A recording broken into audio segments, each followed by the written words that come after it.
नमस्कार साथियों, स्वागत है आप सबका रॉयल इंस्टीट्यूट के इस डिजिटल प्लेटफॉर्म पर। साथियों, जैसा कि आप जानते हैं कि आपकी जो राजस्थान की एक महत्वपूर्ण भर्ती है पशुधन सहायक, उससे संबंधित आप तैयारी कर रहे हैं, बहुत अच्छे से आपको विदित है। इसमें दो सब्जेक्ट आती हैं आपकी राजस्थान जी के, और एक आती है आपकी प्रोफेशनल नॉलेज जिसको हम कहते हैं, यानी कि एनिमल हस्बेंड्री, पशुपालन से संबंधित इसमें जो है आपका सिलेबस आता है।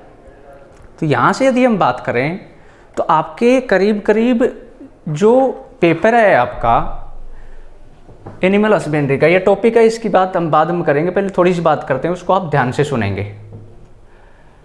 इसमें क्या है कि आपका जैसे आपका पेपर है टोटल, और टोटल मार्क्स का है, यानी मैक्सिमम मार्क्स जिसको कहते हैं टोटल मार्क्स, ये कितने नंबर है? 80। टोटल मार्क्स 80 हैं। और जो आपके जो इसमें टॉपिक हैं, जितने भी टॉपिक दे रखे हैं आपके, या चैप्टर मैं उसको कहूँ, तो इसमें टोटल मिला के जो चैप्टर हैं उन चैप्टर की संख्या कितनी है? 10 है। तो करीब करीब मैं कहूँ कि एक चैप्टर है, उस एक चैप्टर के पर चैप्टर के हिसाब से कितने क्वेश्चन पढ़ेंगे? तो 10 चैप्टर हैं और टोटल 80 नंबर का आना है, तो करीब करीब क्या हो रहा है? 8 क्वेश्चन एक चैप्टर में से आएंगे। ठीक है, ये हम जान रहे हैं। तो करीब करीब मैंने जो पिछले सालों के पेपर देखे, सब में से क्वेश्चन आए, ऐसा कोई टॉपिक नहीं जिसमें से प्रश्न नहीं आए हैं, सभी में से भर के क्वेश्चन आए हैं। और भर के क्या, करीब करीब ये 8 के लगभग, किसी में 9 हो जाएं, किसी में 7 रह जाएं, ये अलग बात है, लेकिन करीब करीब 8 के लगभग सभी टॉपिक में से आपके क्या है? प्रश्न आए। तो इसलिए हम किसी भी एक टॉपिक को नज़रअंदाज इसमें नहीं कर सकते, पहली बात तो ये। फिर इसमें से यदि हम बात करें तो आपका ये जो सिलेबस है, इसमें देखो एक बात आप ध्यान देना, जो पिछले सालों के पेपर हैं उनको मैंने देखा है, और उनको देखने पे जो मेरे दिमाग में विचार आया वो आप ध्यान से सुनेंगे। इसमें दो बातें, एक तो है सिलेबस इसमें लेंथी है, इतना ज़रूर है, सिलेबस थोड़ा लेंथी है, क्योंकि इसमें ना टॉपिक का नाम ही दे दिया गया सीधा सीधा कि एनिमल न्यूट्रिशन। न्यूट्रिशन में ये नहीं कहा गया कि न्यूट्रिशन में क्या क्या पढ़ना है। इस आधार पर हम ये नहीं कह सकते क्या आएगा क्या नहीं आएगा। तो ये एक चीज़ तो फिक्स है कि इसमें जो आएगा ना, वो क्या आएगा आपका, थोड़ा जो टॉपिक होगा वो लेंथी हो गया। एक बात है कि सिलेबस लेंथी हो गया, लेकिन जैसे ही कोई चीज़ लेंथी होती है तो एक बात समझ लेना कि उसमें आने वाला जो प्रश्न का लेवल होगा वो इजी होगा, सरल होगा, इस बात को आप मान के चलना। ठीक है, जो भी आपका पेपर है उसमें यदि लेंथी हो जाता है, सिलेबस लंबा हो जाता है, तो आने वाले पेपर का जो क्वेश्चन का लेवल है वो सरल हो जाता है। वो आप देख भी पाएंगे जब इन टॉपिक्स को हम कर लेंगे, बहुत अच्छे से करेंगे। करने के बाद यदि हम देखेंगे तो आप देखेंगे कि उसमें जो लेवल है ना क्वेश्चन का, वो बहुत ज़्यादा हार्ड नहीं। तो इसलिए घबराने की कोई आवश्यकता नहीं, किसी भी टॉपिक में से हार्ड क्वेश्चन नहीं पूछे गए, ये कन्फर्म कह रहा हूँ मैं आपको। बिल्कुल हार्ड प्रश्न नहीं है, बिल्कुल इजी लेवल के प्रश्न है। पर ध्यान ये रखना है कि आपको इन जो 10 चैप्टर हैं इनमें से एक को भी नहीं छोड़ना, किसी भी टॉपिक को छोड़ नहीं सकते आप, इतना ज़रूर है, क्योंकि वो लेंथी है, कहीं से पूछ सकता है, लेकिन आएगा वो इजी लेवल का। बहुत ज़्यादा परेशान होने की आपको ज़रूरत नहीं है। तो इसमें जो अपन पढ़ेंगे वो किस हिसाब से लेंगे वो आपको मैं बता दूं। इसमें हम जो भी टॉपिक है उसको पहले हम अच्छे से पढ़ेंगे, उसका कॉन्सेप्ट क्लियर करेंगे, ठीक है ना, उसको अच्छे से पढ़ेंगे।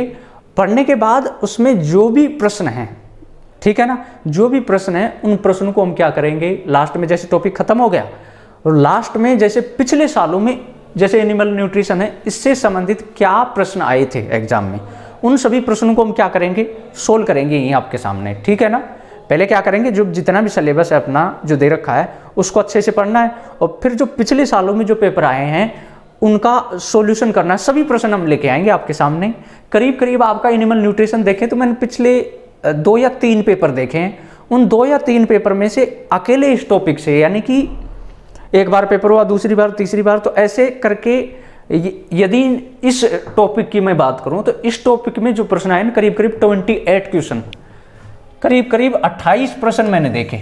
वैसे तो 8 या 24 होते हैं, क्योंकि 8 प्रश्न आने होते हैं, तो हो सकता है कि 2-4 ज़्यादा आ गए हों। तो 28 प्रश्न मैंने देखे अकेले इस टॉपिक से, तो इसका मतलब बहुत इंपॉर्टेंट है। तो यहाँ से हमें करना क्या है, पहले सिलेबस को अच्छे से पढ़ेंगे, पढ़ने के बाद पेपर का सॉल्यूशन करेंगे जो भी पिछले सालों का है, और उसके बाद फिर मैं अपनी तरफ से एक आपका टेस्ट पेपर करवाऊंगा जो कि अच्छे लेवल का होगा। यानी कि पिछले सालों में जो पेपर आया था उससे थोड़ा सा अप रखेंगे लेवल, जो कि आपकी जो मेन एग्जाम है जिसमें आप जाने के बाद आपको वो पेपर ईजी लगे, तो अच्छे लेवल का पेपर बना के वो आपका करीब करीब एग्जाम का लेवल ही रखेंगे, लेकिन थोड़ा सा अप रख के उसको हम लेंगे, वो आपको अटेंड करना है। तो आपको करना क्या है, ये चीज़ आप पहले ध्यान रखेंगे। इसमें देखो जो भी हम चीज़ पढ़ेंगे उसमें दो चीज़ें होती हैं, एक तो होता है कॉन्सेप्ट, एक होता है फैक्ट।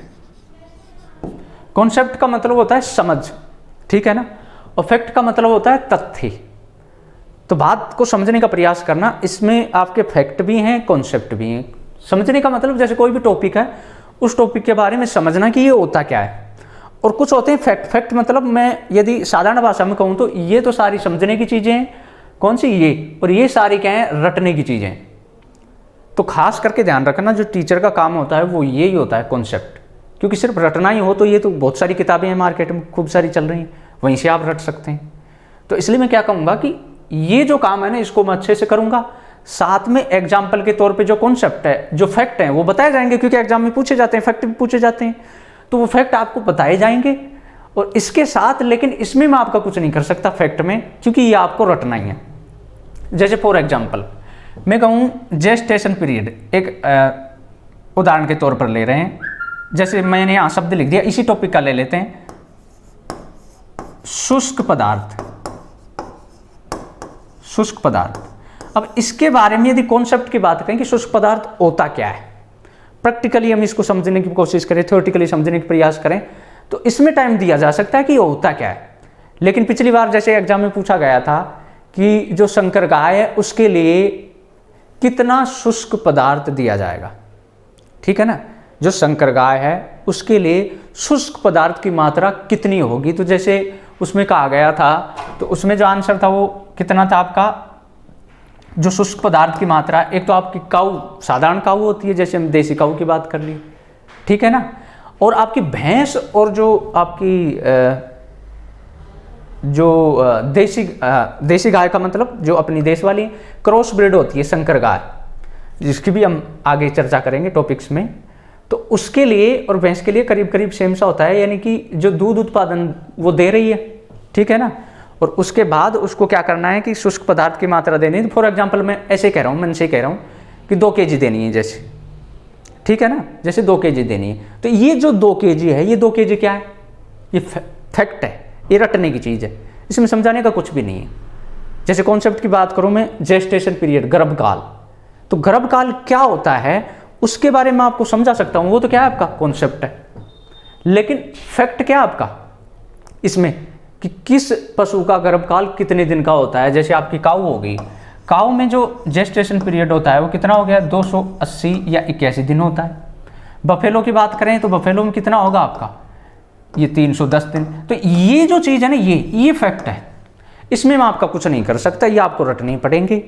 तो हम जो भी यहाँ पढ़ाया जाएगा आपको, उसमें कॉन्सेप्ट डिटेल से क्लियर करे जाएंगे। इसी के साथ जो भी मैं यहाँ लिखूँ आप ध्यान देना, आपको लिखना कुछ भी नहीं है, सिर्फ समझना है। जितनी देर में समझाऊँ अच्छे से आपको समझना है, लिखना कुछ भी नहीं है। क्यों? क्योंकि ये जो मेहनत है ना जो आपको करनी चाहिए वो आपको नहीं करनी पड़ेगी, वो मैंने कर लिया आपके लिए। मैंने आपके लिए स्पेशल अपने हाथ से नोट्स तैयार करें और उन नोट्स को तैयार करके टाइप करवाएं, वो आपको PDF फॉर्मेट में आपको ऐप के ऊपर मिल जाएंगे। तो आपको कोई आवश्यकता नहीं है इनको लिखने की, आपको जो नोट्स मैं आपको पढ़ा रहा हूँ सेम टू सेम वही मैंने हाथ से लिख के टाइप करवाएं। तो इस चीज़ का आप ध्यान रखेंगे कि इसमें आपको मेहनत नहीं करनी पड़ेगी। तो हो सकता है कि इसमें कोई एक आध चीज़, मान लो कॉन्सेप्ट चीज़ अच्छी बता दी, तो फैक्ट की चीज़ जो नोट्स होंगे यहाँ जितना समझाएगा उससे 1-2 बातें ज़्यादा आपको मिल सकती है। वहाँ पे कुछ रटने की चीज़ें मैं मान लो ज़्यादा लिख दूँगी, कुछ छूट नहीं जाए, तो वहाँ पूरा का पूरा डिटेल से होगा, उसको आपको अच्छे से पढ़ना है। और समझने की चीज़ें हम यहाँ डिटेल से यहाँ लिखेंगे, यहाँ अध्ययन करेंगे। तो इन चीज़ों का आप ध्यान रखेंगे बहुत अच्छे से, तो आपकी अच्छी प्रिपरेशन होगी और अच्छे नंबर आएंगे। अब हम शुरुआत करते हैं अपने टॉपिक की, ठीक है।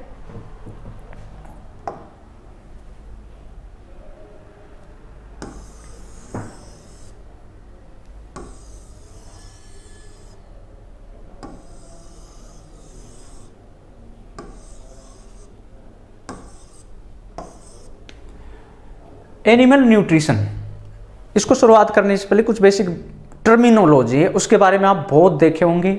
हाँ, एक चीज़ और बताना भूल गया मैं आपको, मार्केट में बहुत सारी बुक्स चल रही हैं, होंगी और आएंगी। बच्चे क्या करते हैं, ये बुक ले आए, वो बुक ले आए, तीसरी ले आए, चौथी ले आए, तो इस चक्करों में नहीं पढ़ना, क्योंकि संसार में ज्ञान का कोई अंत ही नहीं है, बहुत बड़ा पड़ा है ज्ञान। लेकिन ज़रूरी नहीं कि हम सारे के सारे के उसके पीछे पड़ जाएं। हमें किस ज्ञान के पीछे लगना है, मैंने शुरुआत में बता दी। एक तो जो सिलेबस दे रखा है उसके अकॉर्डिंग, दूसरा जो पिछले सालों के जो पेपर पूछे गए थे उसके आधार पर जो सिलेबस है वही पढ़ना है। नहीं होने को तो एक जो पॉइंट है उस पॉइंट के ऊपर कई किताबें भरी जा सकती हैं। तो इससे संबंधित मैं आपको बता दूं, आपको ध्यान से क्या पढ़ना है, जब तक यहाँ पर आ जाए इसको पढ़ना है, जो भी PDF फॉर्मेट में आपको नोट्स मिलेंगे उनको पढ़ना है। जब उनको रट लो, कुछ भी नहीं बचे, हालांकि करीब करीब आपको करवा दिया जाएगा, 90% मेहनत मैं कर रहा हूँ, 10% आप देना, क्योंकि आपको देना पड़ेगा, बाकी इसी में काम चल जाएगा। नहीं तो आप इसके अलावा यदि ये कर लेते हो फिर आप कुछ भी पढ़ो, छूट है। लेकिन इससे पहले नहीं, जब तक इन चीज़ों को एक एक पेज का एक एक शब्द आपको याद नहीं हो जाए।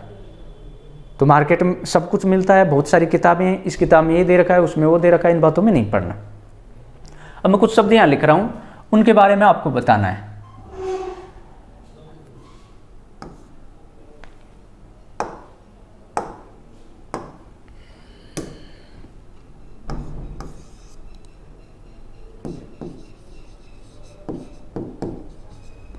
नंबर 2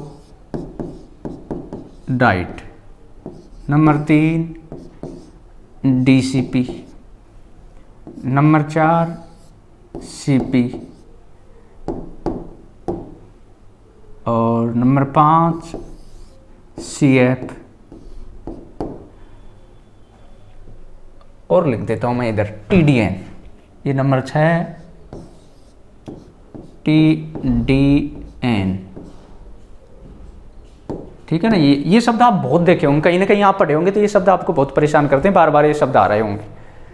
तो ध्यान देंगे, ये होते क्या है, आप क्या करें, अब मेरे सामने बैठे नहीं है, रिकॉर्डेड फॉर्म में आपके पास ही आएगी, तो आप क्या करें, जैसे ही मैं ये शब्द लिखूं आप वीडियो को बीच में पॉज कर दें और मन में सोचें कि इनका आंसर क्या है, या फिर पेज पे लिखने का प्रयास करें, खुद से आंसर देने का प्रयास करें, तो आपको बहुत अच्छे से समझ में आएगा, ठीक है ना। क्योंकि यहाँ मेरी आदत क्या होती है, क्लास में यदि बच्चे हों तो मैं उनसे डायरेक्ट पूछता हूँ, ठीक है ना, बच्चों से डायरेक्ट पूछता हूँ कि उनको किस लेवल तक आता है। लेकिन यहाँ आप मेरे सामने नहीं हो तो आप मनी मनी इनको सोचना। तो ये होता क्या है, इनके बारे में ध्यान से देखना आप। देखो इधर ये दे रखा है रेशन, इसको बोलते हैं आहार हिंदी में, और ये जो डाइट है हिंदी शब्द इसका बहुत अच्छा नहीं है, आप डिक्शनरी में देखेंगे तो नाश्ता वगैरह ऐसा कुछ आएगा, तो वो ठीक नहीं, आप इसको डाइट ही ध्यान रखेंगे। एक होता है DCP, CP, CF और TDN। ये शब्द जो है ना आपका बार बार परेशान करेंगे, क्योंकि बीच बीच में आएंगे, इसमें रटने की चीज़ें बार बार इनसे संबंधित ही आएंगी, ठीक है ना। किसमें कितना DCP होता है, कितना CF होता है, कितना CP होता है। तो ये जो चीज़ है, जैसे मैंने पहले कहा कि कॉन्सेप्ट के बारे में अच्छे से डिटेल करूंगा, तो आपको ध्यान से पढ़ना है। और किसमें कितनी DCP, CP होती है, ये सब नोट्स में डिटेल से मैंने लिख रखे हैं, वो आपको PDF फॉर्मेट में मिल जाएगी। यहाँ इनके बारे में समझते हैं कि ये होता क्या है, ध्यान से समझेंगे। रेशन और डाइट, आप इसका इंग्लिश वर्ड ध्यान रखोगे ना तो ये ज़्यादा आपको समझ में आएगा, क्योंकि इन शब्दों को खास करके आप इंग्लिश और हिंदी में ही जो है ज़्यादा यूज लेते हो। जैसे फॉर एग्जांपल के लिए मैं आपसे कहूँ कि आप होटल पे गए खाना खाने के लिए, तो वहाँ जाके आप रेशन मांगते हैं या डाइट, आप अपने आप में उत्तर दीजिए। क्या मांगते हैं कि भैया एक डाइट के कितने रुपए लेते हो, तो वहाँ रेशन नहीं मांगते आप डाइट मांगते हो। डाइट मतलब एक टाइम का खाना। ऐसा थोड़ी कहते हैं कि अभी दे दो खाना और अगले शाम तक है 2-4 दिनों का एक ही साथ पेट भर लूँगा, ऐसा थोड़ी होता है, एक ही टाइम का लेते हैं आप। एक होता है आहार, रेशन। इसको कैसे समझेंगे आप कि ये देखो अपने संबंध में, क्योंकि रिलेट करके हम बताएंगे, भोजन हमें भी चाहिए होता है, पशु को भी चाहिए होता है, तो वहाँ हम रिलेट करके बताएंगे, अपने से रिलेट करेंगे तो ये चीज़ें आसानी से आपको याद रहेंगी। तो इसके बारे में यदि बात करें, रेशन, आहार और डाइट, इन दोनों में क्या अंतर है, तो एक एग्जाम्पल मैंने ये दिया। दूसरा एग्जाम्पल आपके सामने मैंने क्या दिया कि जैसे आप जो राशन की दुकान होती है, आपने देखा होगा कि महीने के महीने सरकार के द्वारा राशन दिया जाता है, तो राशन लेने गए, तो ये वही है। रेशन को राशन बोल देते हैं, बिगड़ा हुआ रूप है, शुद्ध उसको रेशन बोलते हैं, तो ये वही राशन है। तो वो जो राशन है, वो जो लेके आते हैं आप, तो वो कितने टाइम का लेके आते हैं, अब वो तो आपको दे देते हैं कि एक आदमी के हिसाब से 5 किलो जैसे दे दिया उसने, तो उनका तो यही होता है, सोच के देते हैं कि ये जो भोजन है ये कितने टाइम में खाया जाएगा, 24 घंटे में। भले आप में से कोई पिंडी सूर हो, पिंडी सूर मतलब भोजन भट्ट, तो वो हो सकता है कि उसको एक टाइम में ही खा जाए, लेकिन वो जो राशन है उसको इसीलिए बोला जाता है कि वो 24 घंटे का दिया जाता है आपको, ठीक है ना। यानी कि एक आदमी का वो एवरेज लगा के रखते हैं कि ऐसे भाई एक आदमी को 5 किलो अन्न दिया जाएगा, वो दोनों टाइम का देते हैं, 24 घंटे का ही। तो महीने का दोनों टाइम का 24 घंटे का ये समझो वो राशन होता है, तो उसको ऐसे समझ लेना। तो इन दोनों में अंतर क्या होगा पशु के संबंध में, ये जो रेशन है इसको समझना। ये क्या होता है आपका जो रेशन होता है, पशु को 24 घंटे में, पशु को 24 घंटे में दी जाने वाली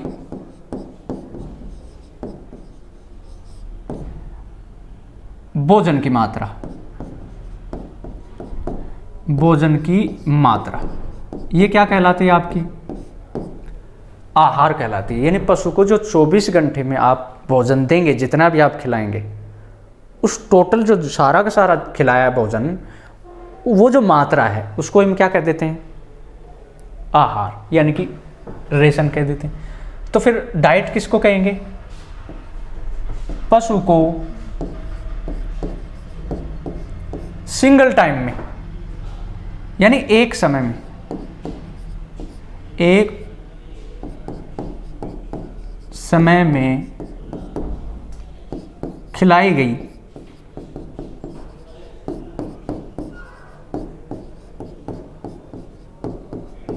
भोजन की मात्रा। समझने का प्रयास करें। एक शब्द का अंतर आया है, क्या, यहां देखना, यहां आता है 24 घंटे और यहां है एक समय। तो मतलब 24 घंटे में जितना टोटल फीड उसको दिया जाता है, जितना भोजन उसको खिलाया जाता है, वो तो क्या हो जाएगा आपका राशन या आहार। और जो एक समय में जो पशु खा लेता है, जितनी मात्रा एक समय में पशु खा लेता है, उसको हम क्या कहते हैं, डाइट। जैसे आप होटल पे जाके मानते हो भैया डाइट कितने की देते हो, तो वहाँ राशन नहीं मांगते आप, ठीक है ना, 24 घंटे का नहीं, वो एक टाइम का मांगते हैं। अब इसमें से ध्यान रखना, अब ये छोटी सी डेफिनेशन आपको लग रही है, लेकिन ये पशुधन सहायक में एग्जाम में पूछा जा चुका। पहली लाइन ही देखो आपके, मैंने समझाई। अब ये जब भी न्यूट्रिशन की शुरुआत में करता हूँ तो पहले शब्द यही सबसे पहले डिस्कस करता हूँ। ये पहली लाइन ही पूछी जा चुकी है एग्जाम में कि पशु को 24 घंटे में जो भोजन की मात्रा खिलाई जाती है उसको क्या कहते हैं, आहार कहते हैं। ये बात आपके समझ में आई होगी। फिर हम चलते हैं इधर, इसको छोटा कर लेंगे थोड़ा साइज को।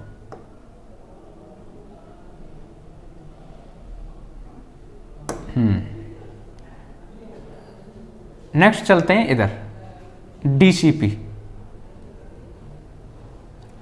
ये जो डीसीपी है इसको हम क्या बोलेंगे, डाइजेस्टिबल सी crude protein. Digestible crude protein, digestible मतलब पाचन योग्य, पाचन योग्य, क्रूड यानी कच्चा, प्रोटीन। तो इसका हिंदी जो अर्थ है ना वो आपको याद नहीं रखना, आपको ऐसे याद रखना, डाइजेस्टेबल क्रूड प्रोटीन। पहली बात तो इसका क्या पूछा जा सकता है, फुल फॉर्म में पूछी जा सकती है, ठीक है ना। तो अच्छा ये बात आपकी समझ में आई होगी, तो मैं यहाँ डिलीट करके इधर ही लिख देता हूँ, ठीक है ना, वो बात आपकी समझ में आई होगी।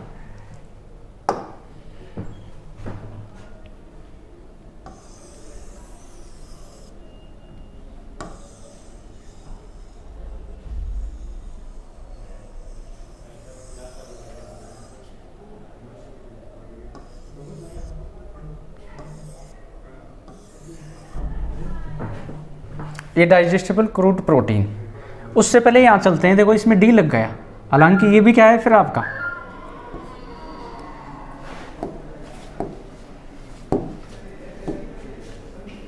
ये आपका क्रूड प्रोटीन,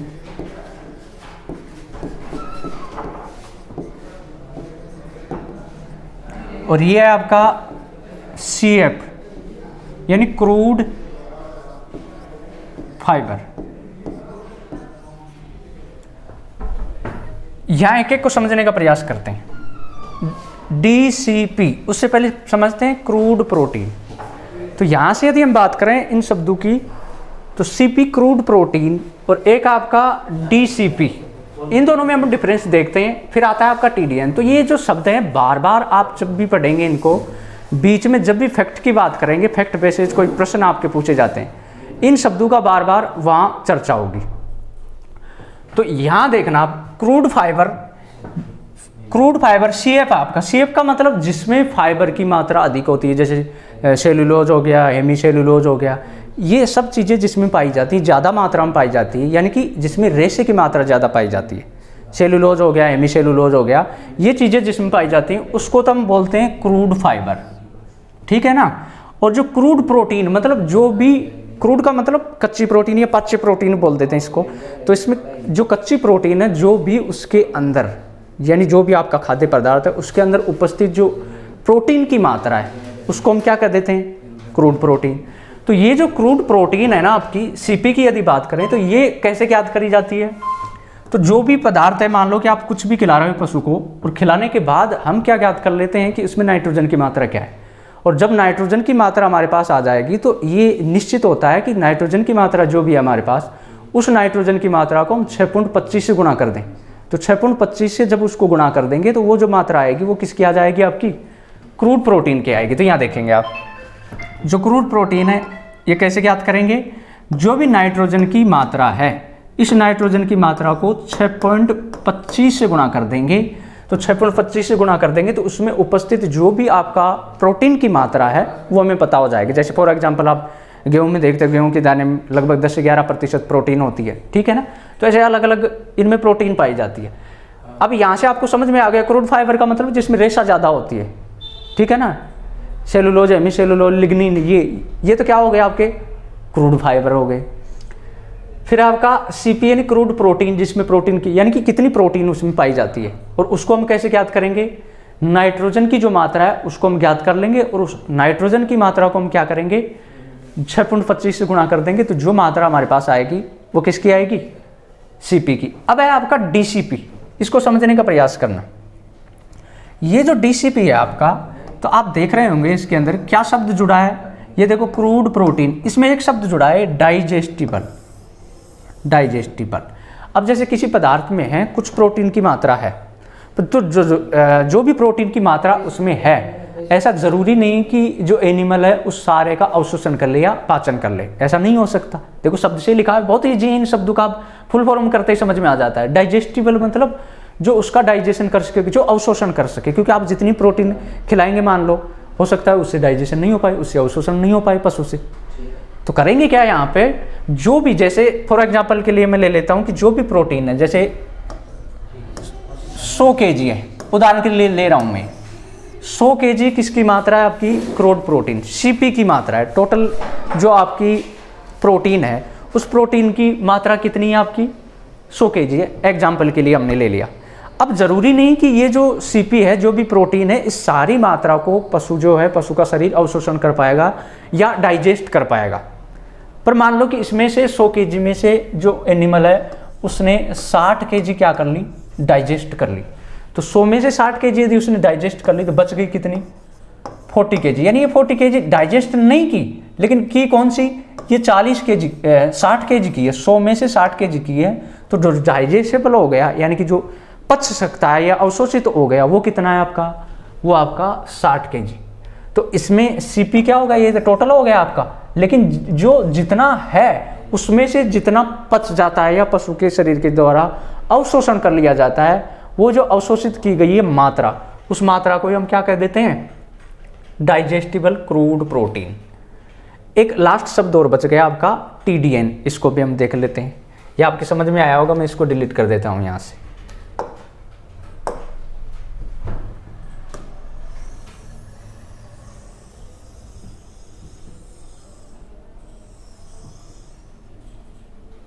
TDN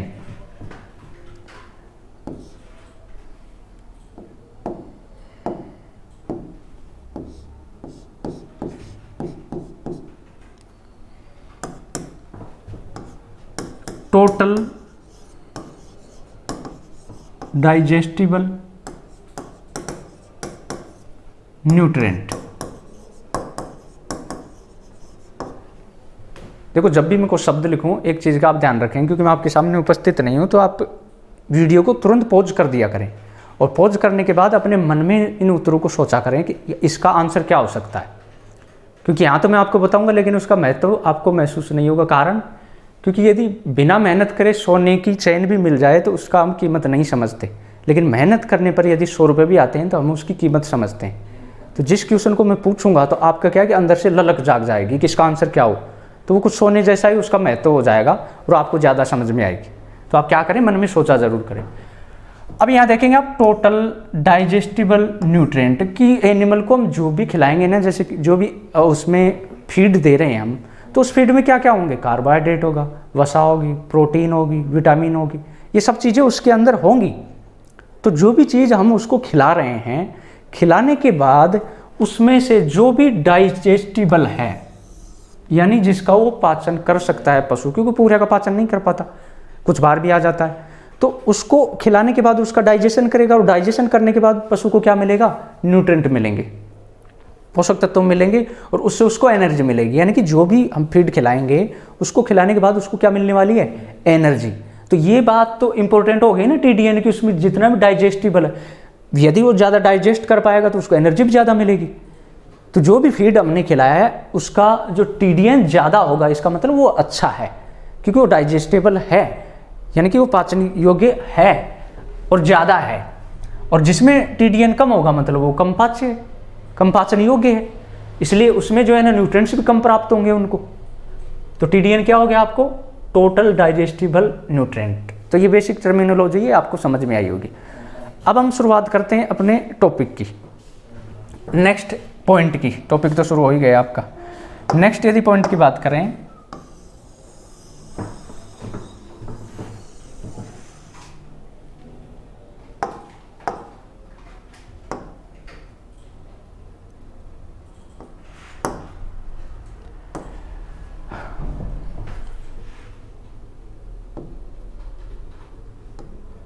अगला जो पॉइंट है आपका, अच्छे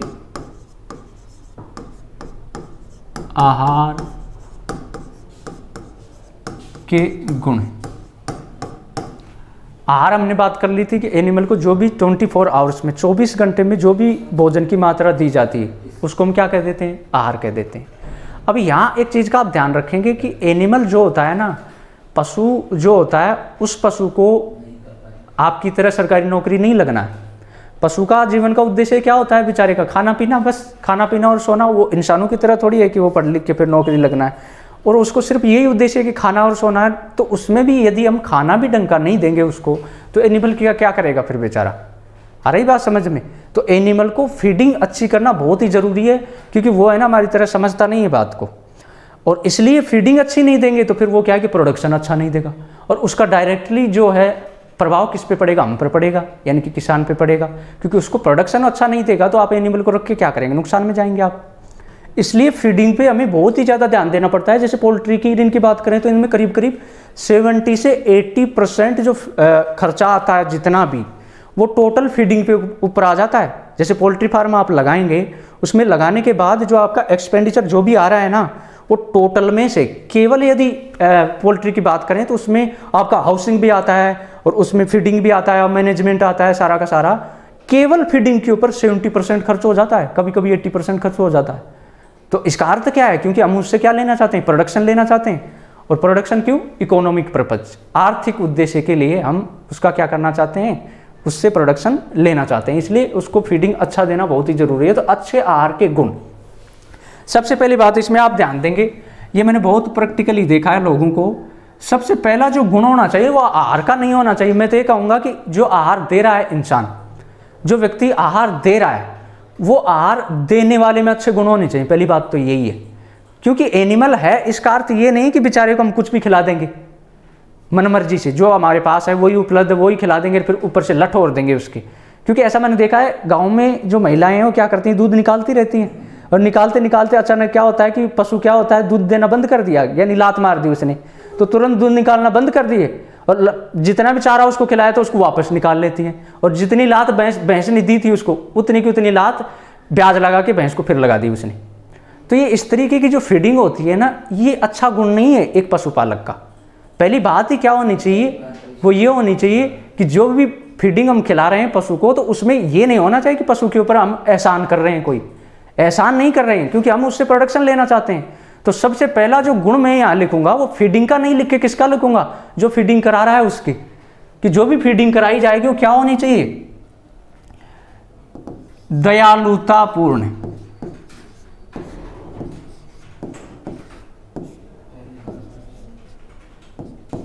आहार देना चाहिए।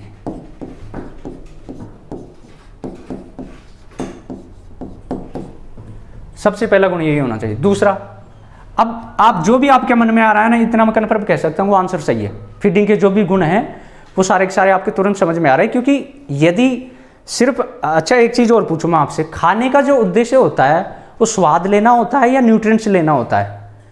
तो इसमें आप तुरंत कह देंगे कि न्यूट्रिएंट्स लेना है, तो फिर आप स्वाद क्यों ले रहे हैं, क्यों पनीर के पीछे पड़े हुए हैं इतने दिनों से? तो ये पशुओं के लिए भी तो अलाउ होता है ना, तो उनको भी फीडिंग इसी तरीके से खिलाई जाए जिससे उसको खाने में रुचि लगे, अच्छी लगे। तो ये जो बातें हैं, यहाँ से यदि बात करें अच्छे आहार का गुण का, तो अगली जो नेक्स्ट बात है इसमें वो आती है आपके जितना भी जो फीड आप उसको खिला रहे हैं उसमें सभी पोषक तत्व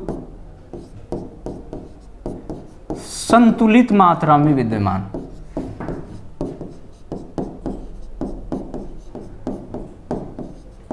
क्यों, ऐसा क्यों?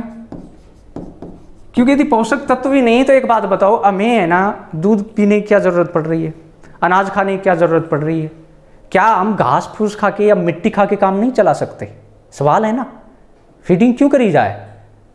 वो इसीलिए है क्योंकि मिट्टी खाएंगे तो मिट्टी में न्यूट्रिएंट्स कहाँ है हमारे लिए जो हमारे शरीर की आवश्यकता की पूर्ति करे? नहीं तो कोई कमाने वाला नहीं इस दुनिया में, घास फूस से काम चला लेगा वो, क्यों इतनी मेहनत करेगा? क्योंकि इसमें वो न्यूट्रिएंट्स नहीं है जो हमारे शरीर में पाचित हो सके। आ रही बात समझ में? तो पहली बात क्या हो गई, सभी पोषक तत्व संतुलित मात्रा में विद्यमान होने चाहिए, ये गुण होना चाहिए उसके अंदर। अगली बात, लैक्जेटिव होने चाहिए। जो भी फीड हम उसको दे रहे हैं वो लैक्जेटिव होना चाहिए। लैक्जेटिव का मतलब समझना, इसमें अच्छे से पाचित होना चाहिए। जैसे फॉर एग्जांपल मैं आपको एग्जांपल देके बता रहा हूँ, जैसे आपकी एग्जाम है और एग्जाम चल रही है, एग्जाम चलते वक्त उस वक्त यदि आप कहीं जिमने जाते हैं तो उसमें क्या करते हैं कि जिमने जहाँ भी हम जाते हैं तो उस फीडिंग में क्या होता है, मसाला ज़्यादा डालते हैं। आप प्रैक्टिकली देखे होंगे कि जिस दिन भी आप वहाँ फीडिंग करके आ जाते हैं, कहाँ, जहाँ की मसाला ज़्यादा डाला गया है, तो उस दिन क्या होता है कि आप फीडिंग करके आए वहाँ से, यानी कि जिमना वगैरह जिसको बोलते हैं, शाम को आके कितने भी आप इंटेलिजेंट हो, पढ़ने वाले हो, आपसे पढ़ाई नहीं करी जाएगी क्योंकि वो मसाला आपकी खोपड़ी में घुस गया। अब वो अच्छे से पचेगा ही नहीं, दूसरे दिन तक आप परेशान रहेंगे। तो पशु तो जो है बोल नहीं सकता बेचारा, उसको क्या पता कि अच्छा है या नहीं, ये तो आपको ही पता है ना। इसलिए उसको लैक्जेटिव देना चाहिए। लैक्जेटिव मतलब अच्छे से पच सके और उसको रिलीफ फील कराए पेट में। ऐसा नहीं कि पेट में जाने के बाद फिर उसके गड़बड़ होने लग जाए। तो ये पशुपालक को पता होना चाहिए। अगली बात करते हैं। अगली बात यदि बात करें तो ये आसानी से उपलब्ध होना चाहिए, आसानी से उपलब्ध होना चाहिए। अगली बात करें, सस्ता होना चाहिए, सस्ता होना चाहिए। अभी आपको साधारण बात लग रही है कि हाँ बिल्कुल समझ में आ गया, लेकिन इनसे मैं क्रॉस क्वेश्चन कर दूंगा तो आप अटक जाएंगे तुरंत। मैं कह रहा हूं कि सस्ता क्यों होना चाहिए? सस्ता इसलिए होना चाहिए कि जितनी भी हम उसको फीडिंग करवा रहे हैं, यदि जितनी उससे, और फिर उससे हमें क्या मिलेगा, उत्पादन मिलेगा। अब मान लो कि हमने उसको खिला दिया 10,000 का और जो आउटपुट आ रहा है उसको फिक्स ही मान लेते हैं कि भाई 10,000 का आ गया, तो फिर ऐसा ये फैशन की क्या ज़रूरत पड़ रही कि पशु पालने की ज़रूरत पड़ गई? जब आप खिला रहे हैं उतना ही आपको आउटपुट आ रहा है तो आपको तो कुछ नहीं मिला, क्या ज़रूरत पड़ रही है फिर? इसलिए सस्ते की आवश्यकता है, क्योंकि हम उससे प्रोडक्शन लेना चाहते हैं, पैसे कमाना चाहते हैं। इसलिए जो भी फीडिंग हम उसको दे रहे हैं वो सस्ती होनी चाहिए। ऊपर वाली बातें तो लागू होंगी इनको लेते हुए, ठीक है ना, वो सस्ती भी होनी चाहिए। ये बात एक आसानी से उपलब्ध। अब मान लो कि आपके आसपास कोई मार्केट उपलब्ध नहीं है, मार्केट दूर है आपसे, तो जो मार्केट आपके पास उपलब्ध है तो वो ऐसा होगा कि जिसमें जो भी आप फीडिंग एनिमल को करवा रहे हो वो या तो सारी सामग्री मिलती नहीं होगी, और मिलती होगी तो वही बात आ गई कि वो जो है महंगी मिलती होगी। तो आपको करना क्या पड़ेगा, दूर मार्केट से लेके आना पड़ेगा। तो ऐसी जगह से आपको यदि फीडिंग लानी पड़ेगी तो पहली बात तो समय का नुकसान, आपके पास टाइम नहीं होता किसान, क्योंकि इतना ज़्यादा बिजी होता है, वहाँ जा ही नहीं पाता है, तो दूर कहाँ जाए, बार बार कहाँ जाए। इसलिए एक तो आसानी से उपलब्ध हो और सस्ती उपलब्ध हो, ये दो गुण अच्छे से रहेंगे तो वो जो भी फीडिंग एनिमल को आवश्यक है करीब करीब वो फीडिंग देने का प्रयास करेगा।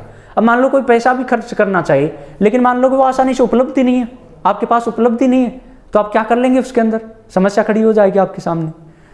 तो ये सभी गुण देखते हुए हमें क्या करना पड़ेगा, जो आपका न्यूट्रिशन है उसको निर्धारित करना पड़ेगा। तो ये बात आपकी समझ में आई होगी। नेक्स्ट हम बात करते हैं, इसमें जो न्यूट्रिशन है उसमें आहार है आपका, उसके गुण हमने देख लिए। नेक्स्ट जो पॉइंट आएगा वो क्या आएगा आपका, इसमें आएगा कि जो आपका आहार है उसके प्रकार क्या हैं, आहार के प्रकार क्या हैं, एग्जाम में पूछा जाता है।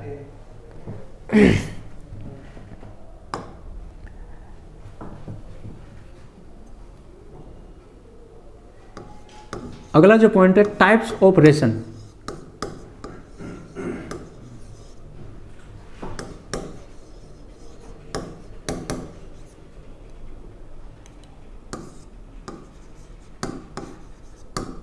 आहार के प्रकार,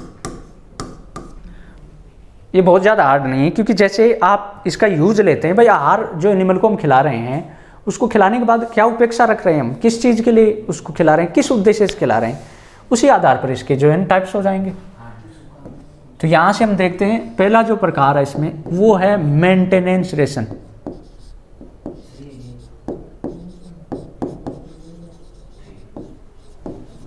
मेंटेनेंस रेशन, इसका मतलब क्या होता है आपका, मेंटेनेंस रेशन शरीर को बनाए रखने के लिए,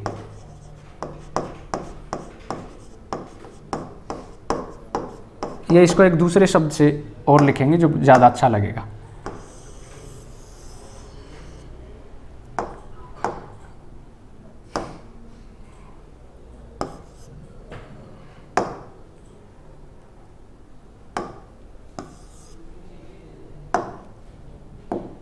इसको कहेंगे जीवन निर्वाह आहार।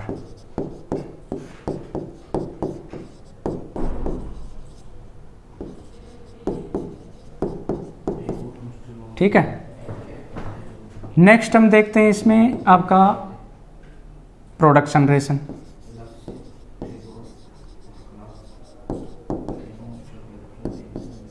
प्रोडक्शन रेशन, अगला है ब्रीडिंग रेशन।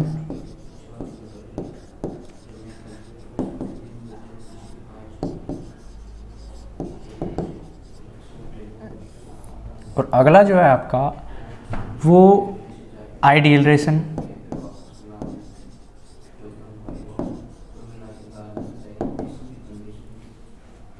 और एक रेशन का टाइप और है, वो कौन सा आता है आपका, balance ration.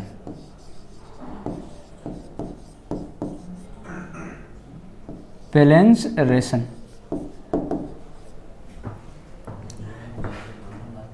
Production ration and उत्पादन आहार। उत्पादन आहार, ब्रीडिंग रेशन मतलब प्रजनन हेतु,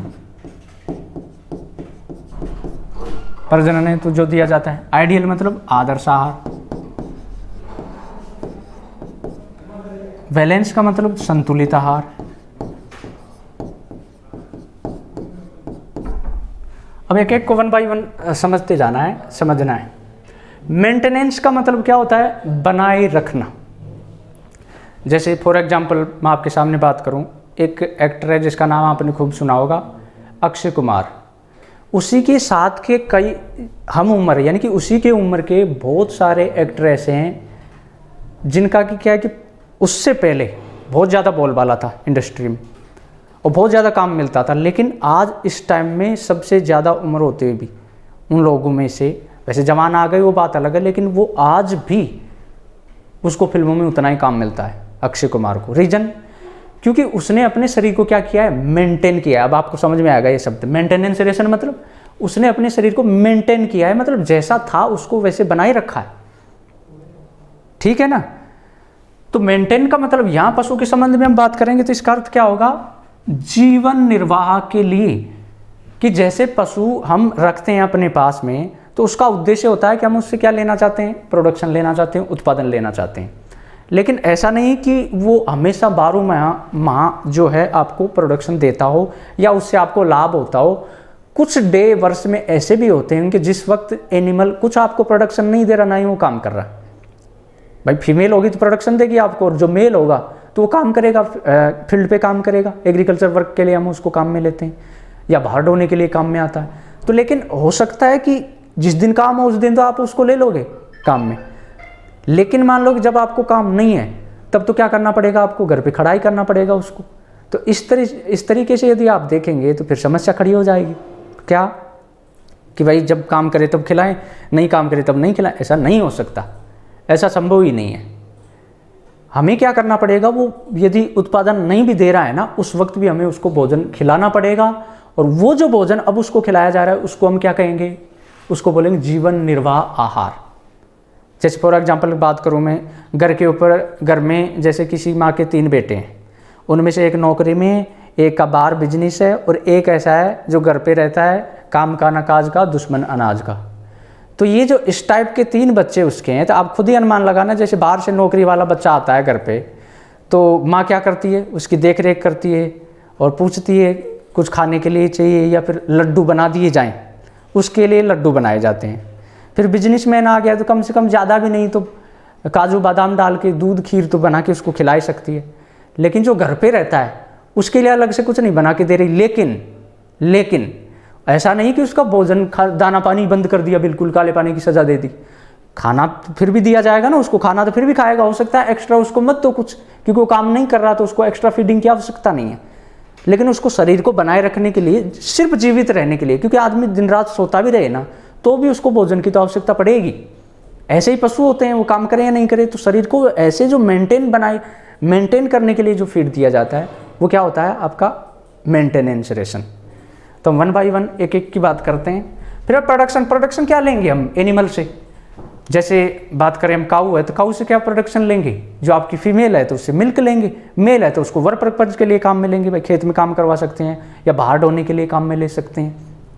इसके अलावा यदि प्रोडक्शन लेना है हमें गोट से लेना है, तो गोट से हम क्या लेंगे, ध्यान रखना। इस प्रकार का प्रश्न एक बार पूछा गया था, शिप का दिया था उसमें, और ऑप्शन इस तरीके से दिए कि बच्चा कंफ्यूज हो गया। अब इस चीज़ को ध्यान से समझना। जैसे वहाँ ऑप्शन भी दिया था भेड़ पालन किसके लिए किया जाता है, तो उसमें ऑप्शन था ऊन उत्पादन, दूसरा ऑप्शन था ऊन उत्पादन, तीसरा ऑप्शन था मांस उत्पादन, और एक ऑप्शन था उसमें जैसे मांस हो गया, ऊन हो गया, और एक हो गया आपका दूध उत्पादन, और उपरोक्त में से कोई नहीं। ये इस तरीके के थे। अब बच्चे सारे कंफ्यूज हो गए। रीजन उसका कारण ये था कि ये तो सारे उत्पादन करती है, ऊन भी करती है, मांस भी करती है, ठीक है ना, और दूध भी उत्पादन करती है, तो हम इसमें किसको माने। तो ध्यान रखना, कभी भी उसका जो प्रोडक्शन है ना, ये तीनों करती हैं, लेकिन हमें तीनों जो है, एक जो एनिमल है आपका जो इनमें से बढ़िया दे रहा है, इन तीनों उत्पादन में से बढ़िया दे रहा है, उसको हम लेंगे। जैसे भेड़ की हम बात करें तो आप एक बात बताओ, सबसे ज़्यादा हम कमाई किससे कर सकते हैं, ऊन उत्पादन से या दूध उत्पादन से या मीट उत्पादन से। तो आप कहेंगे मीट से भी अच्छा उत्पादन हो सकता है, दूध से भी हो सकता है। दूध कितना देती है भेड़, क्या उत्पादन करोगे आप उससे, कोई ज़्यादा उत्पादन नहीं हो रहा। और फिर मीट उत्पादन मान लो कि मीट से ज़्यादा हो रहा है आपको, लेकिन आप एक बात सोचना कि जैसे भेड़ से हम एक तो मीट लेना चाहें और एक लेना चाहें ऊन, तो मीट तो आप उसको एक बार ही काट दोगे, एक ही बार कमाई हुई कितनी भी कर लो, फिर गई भेड़ तो, अब उस भेड़ से तो दोबारा आपको उत्पादन नहीं होगा। लेकिन यदि आप ऊन उत्पादन करते हैं तो जब तक वो जीवित रहेगी बार बार आपको प्रोडक्शन देती रहेगी ऊन का। ध्यान रखना, ये कॉन्सेप्ट की चीज़ें होती हैं समझने की, और एग्जाम में पूछी जाती है, कन्फ्यूज हो जाते हैं। तो भेड़ को यदि हम कहेंगे ना, तो उसमें ऑप्शन सभी दे रखे थे कि दूध के लिए, मीट के लिए या ऊन के लिए, तो मैं कहूँगा ऊन के लिए, और वही एग्जाम में सही माना गया था। रीजन क्योंकि मीट के लिए आप क्या उत्पादन ले लोगे, एक बार काट के पटक दोगे, वो एक बार ही हुआ, लेकिन उनसे तो आप बार बार उससे उत्पादन ले सकते हो। इसलिए मुख्य उत्पाद जो उससे प्राप्त होगा वो क्या प्राप्त होगा, ऊन होगा, ना कि मीट होगा। तो उत्पाद तो ये तीनों ही हैं, तीनों हम ले सकते हैं कि मान लो कोई ऊन उत्पादन में अच्छी नहीं है तो हम उससे मीट ले सकते हैं। फिर आते हैं आपके काऊ की हम बात कर ली, सिप की बात कर ली, बकरी की बात करें तो बकरी किस उत्पादन के लिए, ध्यान रखना मीट के लिए भी लेते हैं और दूध के लिए भी लेते हैं, ठीक है। तो दूध बहुत अच्छा नहीं देती है लेकिन फिर भी ठीक ठाक है, क्योंकि इसको गरीब की गाय इसीलिए कहते हैं कि अमीर आदमी तो गाय खरीद सकता है लेकिन गरीब नहीं खरीद सकता, लेकिन फिर भी उसको काम तो लेना है ना, गाय वाला किससे लेगा, वो बकरी से लेगा। तो उससे दूध उत्पादन भी ठीक ठाक है और मीट के लिए भी उसको काम में लेते हैं। मुर्गी के लिए देखें तो मीट के लिए भी लेते हैं, अंडे के लिए भी लेते हैं। आपका पोर्क जो सुअर का मांस होता है उसको काम में लिया जाता है, उसको मीट के लिए भी काम में लिया जाता है। तो इस तरीके से जो भी हम प्रोडक्शन उससे लेना चाह रहे हैं, इसके लिए जो हम उसको राशन देंगे, उसको भोजन देंगे, उसको हम क्या कहेंगे, प्रोडक्शन रेशन। अगला आता है आपका ब्रीडिंग रेशन, ब्रीडिंग पर्पज के लिए। अब यहाँ एक ध्यान देने योग्य बात है जो आपको समझने लायक है बहुत ही ज़्यादा, क्योंकि आप प्रैक्टिकली काम करने वाले हैं यदि इस क्षेत्र में जाएंगे, क्योंकि पशुधन सहायक यदि आपको बनना है तो किसानों को ये बात आपको ज़रूर समझानी पड़ेगी, पूछी जाएगी। जैसे मैंने गाँव में देखा है, जो कि बहुत गलत है, जो होता है ना नर जो होता है आपका, वो काऊ में हो या बफेलो में हो, वो पूरे गाँव में एक ही होता है, ठीक है ना। और उससे जो सर्विस ली जाती है वो लगभग पूरे गाँव में एक ही मेल से सभी जो मादाएँ होती हैं उससे गर्भित कराई जाती हैं। तो नाबार्ड ने इसके ऊपर रोक लगा दी। नाबार्ड का आपने नाम सुना होगा, वो क्या है कि इससे संबंधित मानक तय करता है। तो उसने क्या कहा कि आप, अब उसमें क्या करते हैं, मैंने देखा है बहुत बार कि एक ही दिन में एक जो आपका मेल है उससे एक से अधिक बार सर्विस ले ली जाती है, ठीक है ना, क्योंकि वो एनिमल है, बोल तो सकता नहीं है। तो नाबार्ड ने क्या कहा कि आप एक दिन में नहीं बल्कि एक सप्ते में एक जो मेल होता है उससे 2 सर्विस ले सकते हो, नहीं तो उसमें कमजोरी आ जाएगी। नहीं भी आपको दिखी उसमें कमजोरी, तो जो आने वाली प्रोजेनी है, जो उसका आने वाला बच्चा है, वो अच्छा क्वालिटी का नहीं आएगा। ऐसा नाबार्ड ने निर्धारित कर दिया कि एक सप्ते में मैक्सिमम 2 सर्विस ली जा सकती हैं। और महीने की जो एक साल की यदि बात करें, क्योंकि एग्जाम में डायरेक्ट प्रश्न आया था कि एक साल में जो मेल होता है उससे कितनी सर्विस ली जा सकती हैं, तो 52 उससे ली जा सकती हैं, ये एग्जाम में पूछा गया था। और यही स्टैंडर्ड है, क्योंकि एक तो उसमें कमजोरी आ जाएगी, दूसरी बात कमजोरी नहीं भी आए तो उससे जो आने वाली प्रोजेनी है ना वो अच्छी क्वालिटी की नहीं आएगी। तो आपको फील्ड में जाके काम करना है तो इन चीज़ों से संबंधित आपको ध्यान रखना पड़ेगा। तो ब्रीडिंग पर्पज एक तो ये हो गया।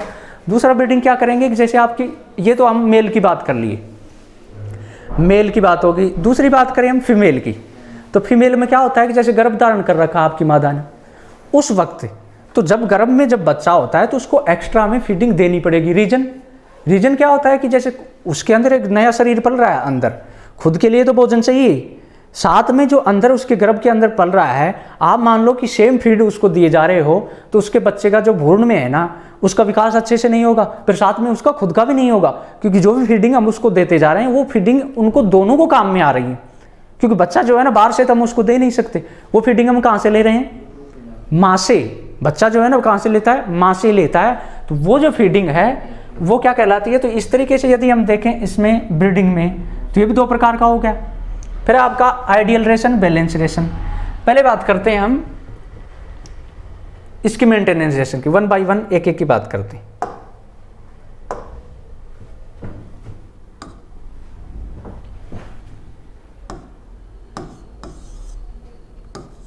जीवन निर्वाह आहार,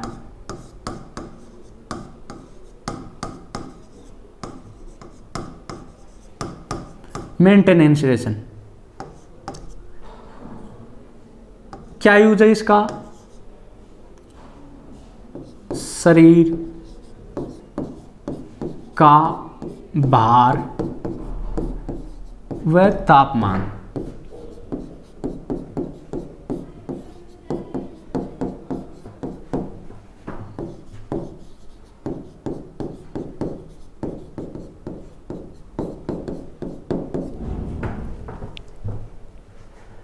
शरीर का ताप व भार बनाने के लिए शरीर की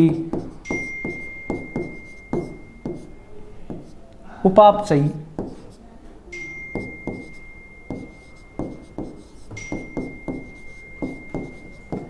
क्रियाएं संपन्न करने के लिए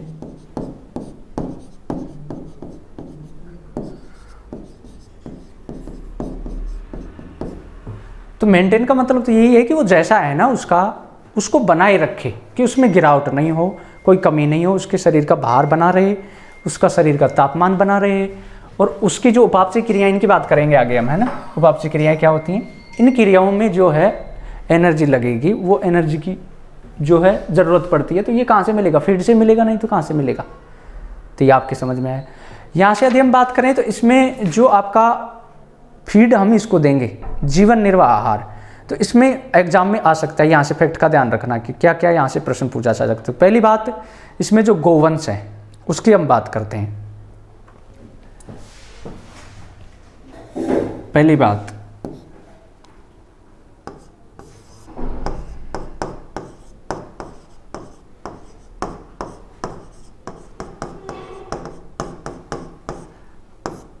किसकी बात कर रहे हैं, जीवन निर्वाह आहार की, कि जो गोवंश है उसके लिए यदि हम क्या देंगे, फीडिंग देंगे, तो उसमें जो फीडिंग दे रहे हैं वो कितनी मात्रा में देंगे, और यदि वो क्या कर रहा है, जीवन निर्वाह कर रहा है, यानी कोई प्रोडक्शन नहीं दे रहा, ऐसी कंडीशन में उसको कितनी फीडिंग देंगे, इस चीज़ का हमें पता होना चाहिए कि ये एग्जाम में पूछा जा सकता है। तो या तो क्या हो सकता है, बुल हो सकता है, बुल हो सकता है, या बुलक हो सकता है, या गाय हो सकती है। गाय भी कौन सी, देसी गाय की बात कर रहा हूँ मैं, तो पिछली बार एग्जाम पूछा गया था ये प्रश्न कि संकर गाय में कितना दिया जाता है, इसलिए मैं लिख रहा हूँ।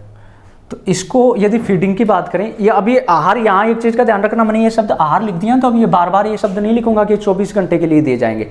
ये कॉमन सेंस की बात है, आपको समझने की बात है कि ये जो भी दिया जाएगा ना, वो कितने टाइम के लिए दिया जाएगा, आपका 24 घंटे के लिए दिया जाएगा। तो इसमें जो एक तो है चारा, चारा देंगे 4 kg, प्लस दाना देंगे 1 kg, 1 kg दाना। ये किसकी बात हो गई, काऊ की। बुल बुलक, बुल बुलक में अंतर समझते हो ना। बुल वो होता है जिसका कास्ट्रेशन नहीं किया जाता और ब्रीडिंग पर्पज के लिए काम में लेते हैं, ठीक है ना। और बुलक होता है जिसका हम क्या कर देते हैं, कास्ट्रेशन कर देते हैं या बंदियाकरण कर देते हैं, और अब हम उसको कहाँ यूज लेंगे, खेती के कार्य के लिए, बाहर ढोने के लिए काम में लेंगे। तो उनके लिए भी ये ले सकते हैं, यदि हम सिर्फ जीवन निर्वाह के लिए उसको रखता तो कौन है, लेकिन कुछ समय के लिए हो सकता है वो काम नहीं कर रहे हो, तो अभी वो जीवन निर्वाह कर रहे हैं, तो हम उसको इतना दे सकते हैं। फिर यदि भैंस की बात करें, संकर गाय की बात कर लेते हैं।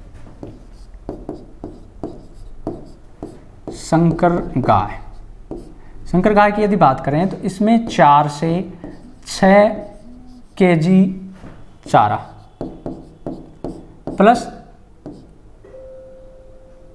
1.5 से 2 kg दाना, ये जीवन निर्वाह के लिए देंगे उसको हम। नेक्स्ट हम बात कर लेते हैं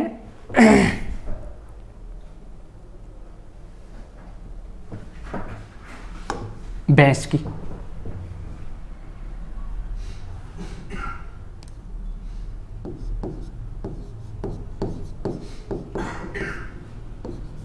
भैंस के लिए इसकी यदि बात करें तो करीब करीब इसमें संकर गाय और इसमें करीब करीब एक जैसा ही रखते हैं।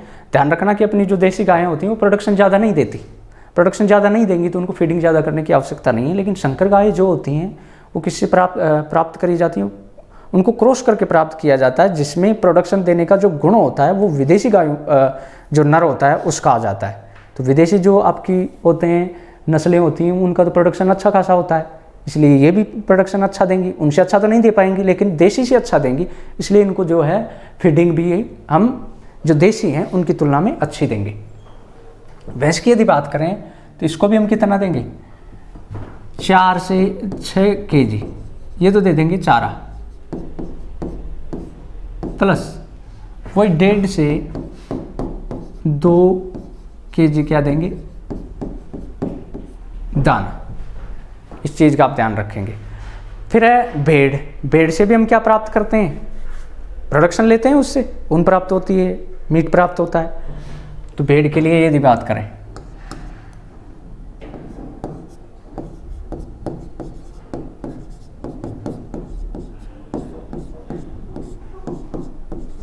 %2.5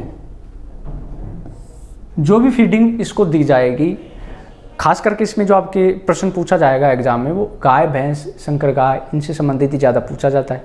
लेकिन इसका पता नहीं होता, क्योंकि मैंने पहले बात कर ली कि आपका जो ये पशुधन सहायक का सिलेबस है उसमें दो बातें हैं। एक गजब की बात ये है कि जितना लंबा सिलेबस होता है उसमें से प्रश्न बनने, ईजी बनने की संभावना उतनी ज़्यादा होती है। पिछले सालों के पेपर जो मैंने देखे, वास्तव में उनमें जो प्रश्नों का लेवल है, आप यदि टॉपिक को 1 या 2 बार भी पढ़ दिए, उन सभी प्रश्नों को आप सोल्व कर दोगे, क्योंकि उनके प्रश्नों का लेवल बहुत ज़्यादा हार्ड नहीं है। इसमें प्रॉब्लम एक ही है कि इसमें 10 चैप्टर दे दिए, उन 10 चैप्टर का सिर्फ नाम लिखा है, इसलिए हम ये निर्धारित नहीं कर सकते कि कितना लंबा है। तो मैं 2 बातें कह सकता हूँ कि इसमें सिलेबस लंबा है, लेकिन दूसरी बात यह है कि जब भी सिलेबस लंबा होगा उसमें क्वेश्चन ईजी बनने की संभावना होती है। इस चीज़ का आप ध्यान रखें, प्रश्न इसमें सरल ही बन के आएगा, लेकिन हमें कोई भी चीज़ है ना छोड़नी नहीं होती है। तो 2.5% हम क्या देंगे बेड के लिए, जो भी इसके शरीर का भार होता है उसका 2.5% फीडिंग हम इसको दे देंगे। वयस्क बकरी की यदि बात करें तो जो वयस्क बकरी है उसको हम क्या देंगे,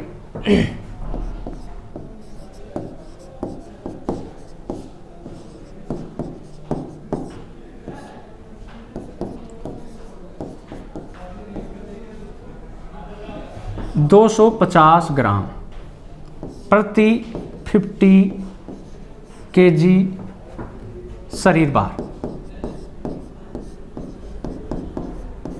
अब ये 50 केजी के लिए कह रहा है कि मान लो कोई आपकी बकरी है और उसका भार कितना है, 50 केजी है, तो आप उसको कितनी फीडिंग करोगे, 250 ग्राम, ठीक है ना। और मान लो ये 50 के लिए, मान लो ज़्यादा हो, 90 किलो की हो, तो इसको डबल कर देंगे, आधा केजी हो जाएगा ये, यानी 100 केजी के लगभग वो डबल हो गई। तो और ज़्यादा है तो और ज़्यादा हो जाएगा, लेकिन करीब करीब ये होता है उनमें वजन, कोई ज़्यादा ही भारी है तो 90 केजी जो नर होते हैं उनका ज़्यादा हो जाता है भार, लेकिन इससे ज़्यादा नहीं होता, करीब करीब ही होता है 60 केजी बकरी की बात होगी। नेक्स्ट यदि हम बात करें इसमें, तो आपका ये तो क्या आपका जीवन निर्वाह आहार था। दूसरी हम बात करते हैं इसमें आपका उत्पादन आहार, और उत्पादन आहार में हम देखते हैं कि किसको कितना दिया जाता है।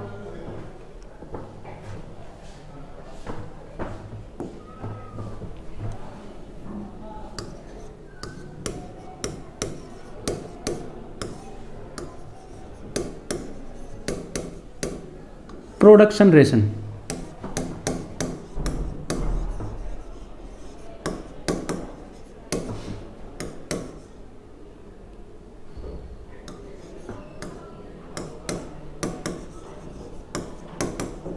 प्रोडक्शन रेशन, उत्पादन आहार।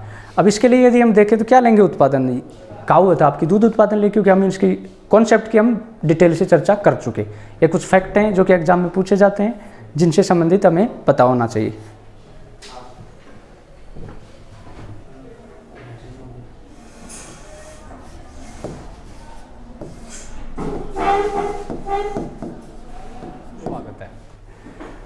बच्चों अपना जो टॉपिक था वो था एनिमल न्यूट्रिशन, और उससे संबंधित हम कुछ विशेष प्रकार की बातें कर चुके थे। इसके आगे कुछ महत्वपूर्ण तथ्य जो कि आपकी प्रतियोगी परीक्षा से संबंधित और जो कॉन्सेप्ट है उसके बारे में हम चर्चा करेंगे। जैसे आपके चल रहे थे टाइप्स ऑफ रेशन, रेशन के बारे में हम कुछ बात कर चुके थे, कुछ टाइप्स हो चुके थे। उसके आगे नेक्स्ट जो अपना टाइप है वो आपका प्रोडक्शन रेशन या उत्पादन आहार। इसमें यदि हम बात करें सबसे पहले कि हम उत्पादन क्या लेंगे एनिमल से, उत्पादन की यदि बात करें तो एनिमल में क्या उत्पादन लेंगे कि जो आपका प्रोडक्शन होगा वो मिल्क प्रोडक्शन हो सकता है, ऊन उत्पादन हो सकता है, या मीट उत्पादन हो सकता है। तो सबसे पहले हम बात करते हैं दूध उत्पादन के लिए। तो जो दूध उत्पादन है, जब हम दूध उत्पादन करेंगे तो उसमें जो आपकी काऊ है उस काऊ के लिए हम कितना दाना देंगे, जो भैंस है उसके लिए कितना दाना देंगे।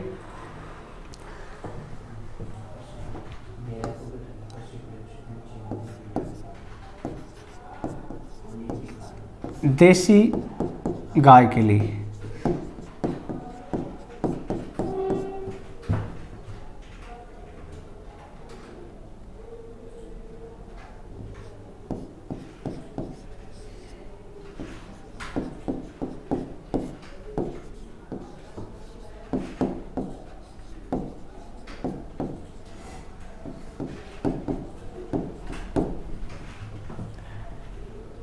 नेक्स्ट है आपका संकर गाय।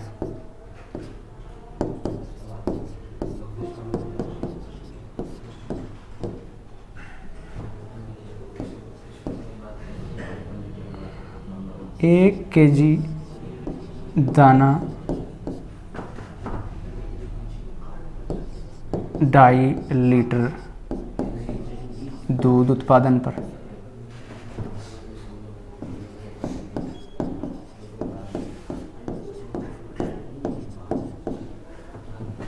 नेक्स्ट है आपकी भैंस।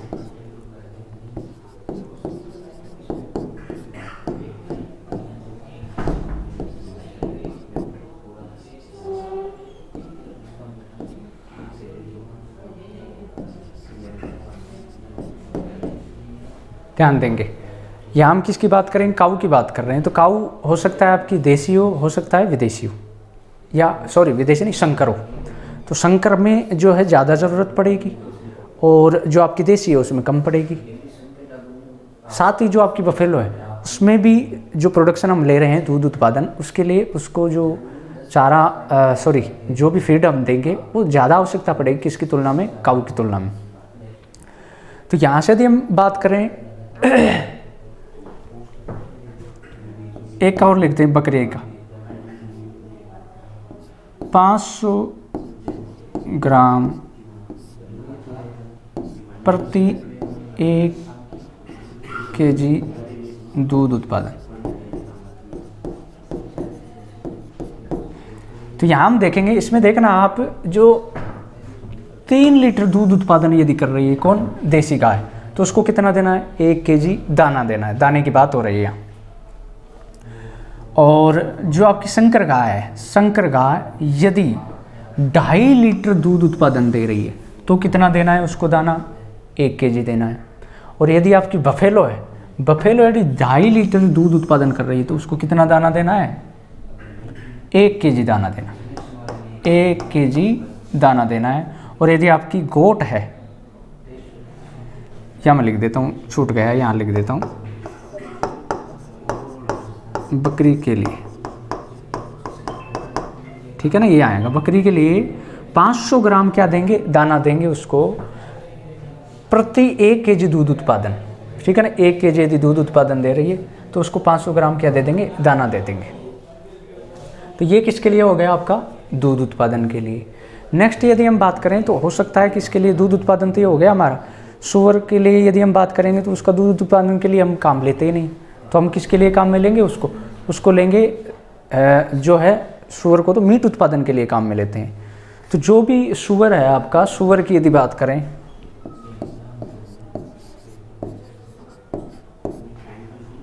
को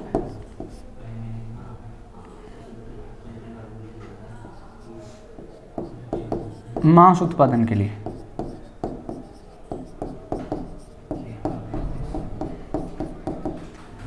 देखो दूध उत्पादन के लिए यहीं तक पॉइंट खत्म हो गया था। सुअर को मांस उत्पादन की यदि बात करें 2% देंगे, जो भी फीड हम करा रहे हैं, जो भी भोजन हम देंगे उसको, ठीक है ना। तो यदि उत्पादन आहार हमें उसको देना है तो उत्पादन आहार कितना देंगे, उसके शरीर के बाहर का 2%, मतलब यदि 100 किलो उसमें वजन है तो 2 kg देंगे, 200 किलो वजन है तो 4 kg देंगे। और ये एक चीज़ का और ध्यान रखेंगे, जो भी आपका ये उत्पादन आहार है, ये जो उत्पादन आहार है ये एक्स्ट्रा फीडिंग है अलग से। जीवन निर्वाह आहार तो आप किसी को भी समझो सबको देना ही देना पड़ेगा, जीवन निर्वाह में तो आप कुछ नहीं कर सकते। लेकिन जो उत्पादन दे रहे हैं इसका मतलब ये नहीं कि आप उसको जीवन निर्वाह तो मत दो और उत्पादन दे दो, ना, पहले जीवन निर्वाह उसको देना पड़ेगा, उसके प्लस में करके आपको क्या देना पड़ेगा, उत्पादन आहार। अभी एग्जाम्पल लेके आपको समझा देंगे इस चीज़ को, डोंट वरी आप रहे। तो ये फैक्ट हैं। इसके अलावा यदि हम बात करें आपकी, तो जो भेड़ होती है उसको ऊन उत्पादन के लिए 3% राशन देते हैं। नेक्स्ट पॉइंट की बात करते हैं।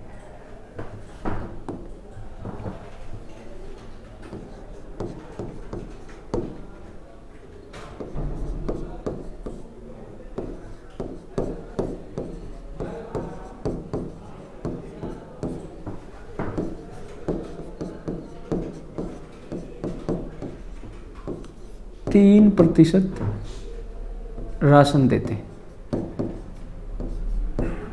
कौन सा राशन, प्रोडक्शन रेशन, यानी उत्पादन आहार कितना देंगे उसको हम 3% देंगे।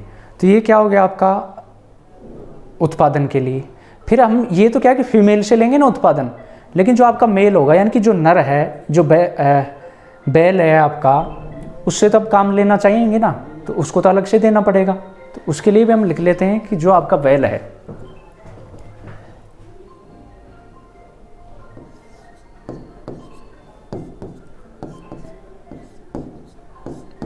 बैल के लिए,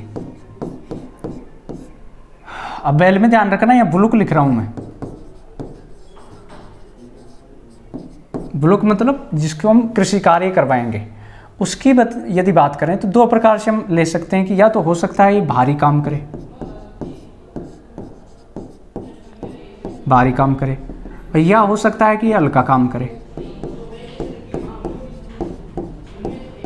तो इसके लिए दोनों प्रकार से हम अलग अलग प्रकार से इसको क्या देंगे, फीडिंग करेंगे। मान लो कोई ज़्यादा ही काम कर रहा है तो उसको फीडिंग ज़्यादा देनी पड़ेगी, और कम काम कर रहा है तो उसको एनर्जी की कम आवश्यकता पड़ेगी ना। तो अब इसमें यदि बात करें तो यदि भारी काम कर रहा है तो हम उसको क्या करेंगे, 1.5 kg दाना देंगे। और यदि हल्का काम कर रहा है, सॉरी उल्टा लिख दिया मैंने, ये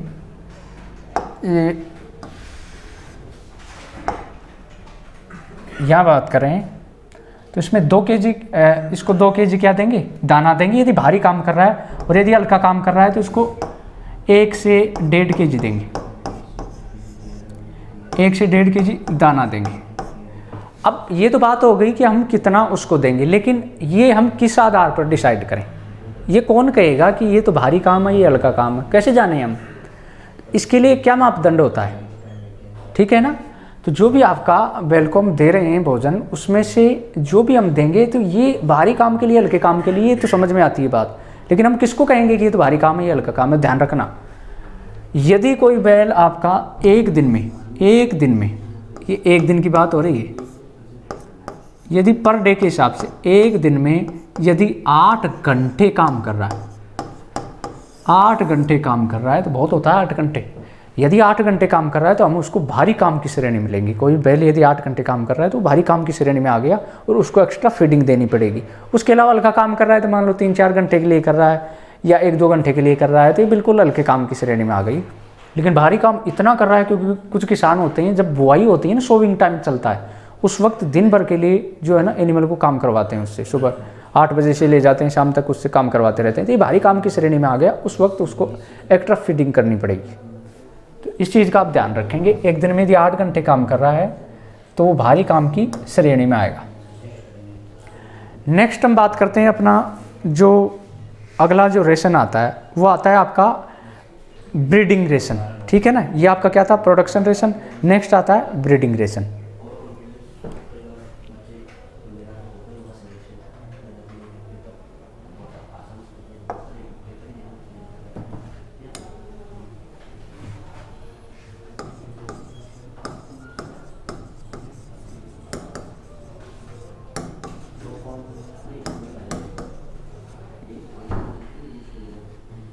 प्रजनन आहार,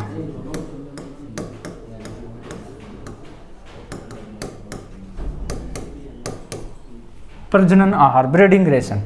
अब ये दो तरीके से दिया जाएगा। ब्रीडिंग मतलब इसमें या तो हम मेल और फीमेल दोनों को ही लेंगे।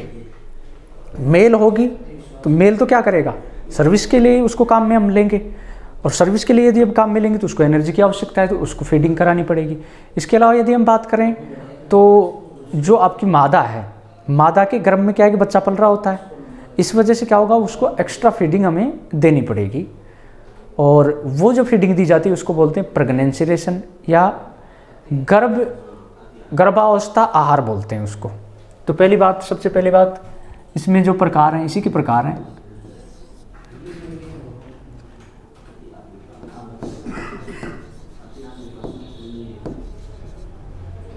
प्रेगनेंसी रेशन,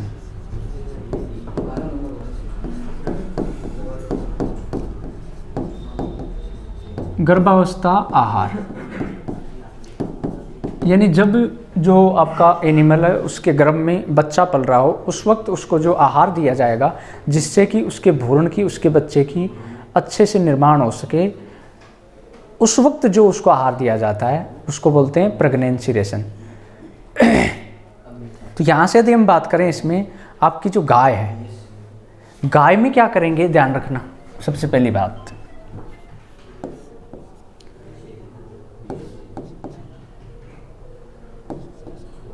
गाय को 5 माह के गर्भ तक 1 kg दाना प्रतिदिन, ठीक है। 6वें महीने से यानी 5 माह के बाद, नेक्स्ट बात है इसी की, हम काऊ की बात कर रहे हैं। 6वें महीने से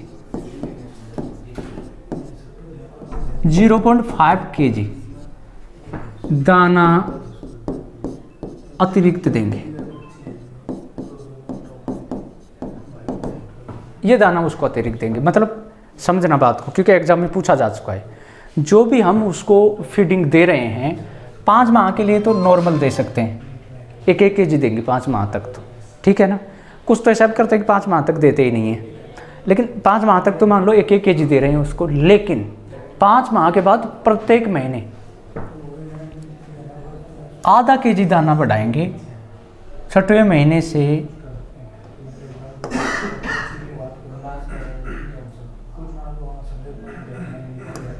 प्रत्येक महीने, ये शब्द और जोड़ लेना, प्रत्येक महीने, यानी यदि हम बात करें इसमें कि 6वां महीना है, मान लो 7वां महीना है, तो 7वें महीने की यदि बात करें तो आधा kg इसमें जोड़ देंगे ना, तो 1, यहाँ कितना था 1 kg था, 6वें महीने में क्या आ जाएगा आधा kg जोड़ेंगे, तो यहाँ कितना आ गया था 6वें महीने में 1 + आधा, तो 5वें महीने तक तो यही था। 6वें महीने में आधा kg और जोड़ा तो कितना आ गया 1.5 kg। 7वें महीने की बात करें तो 1.5 kg तो 6वें महीने में आ गया यहीं, तो इसमें 1.5 kg, इसमें कितना जोड़ देंगे 1.5 में 0.5 फिर जोड़ देंगे तो कितना हो जाएगा 2 kg हो जाएगा 7वें महीने में। फिर यदि बात करें 8वें महीने में, फिर जोड़ देंगे इसमें आधा kg, यानी 2 kg में क्या जोड़ देंगे 0.5 kg फिर जोड़ देंगे, तो ये कितना हो जाएगा आपका 2.5 kg हो जाएगा। नेक्स्ट यदि बात करें 9वें महीने में, तो करीब करीब आपका ये 2.5 kg तो है ही, आधा kg और जोड़ दो, कितना हो गया आपका 3 kg। तो यानी 5 महीने तक तो हम इसको क्या देते हैं 1-1 kg देते जाते हैं। फिर 5 महीने गर्भ के बाद, अब समझना इस बात को, 5 माह के गर्भ तक या 6वें माह के स्टार्ट तक, शुरुआत कहाँ होगी 5 माह खत्म हो जाएंगे 6वें महीने की स्टार्ट है, तो जब 6वें महीने का प्रारंभ है वहाँ से हम कितना एक्स्ट्रा देना शुरू करेंगे 0.5 kg इसको एक्स्ट्रा और फीडिंग देंगे। ये किसकी बात हो गई, आपकी काऊ की बात हो गई। फिर यदि बात करें गर्भवती भेड़ की,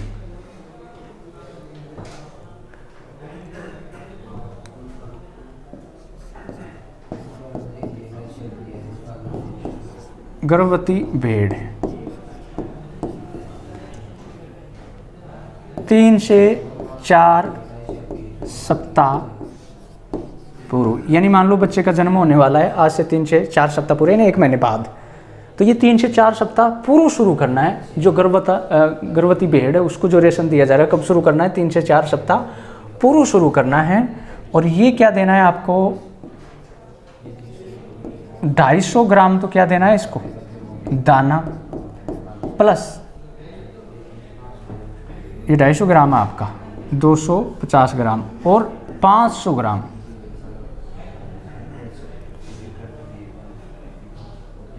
ग्राम हरा चारा, ठीक है ना। इस चीज़ का आप ध्यान रखेंगे। तो ये क्या हो गया आपका जो गर्भवती भेड़ है उसका राशन हो गया।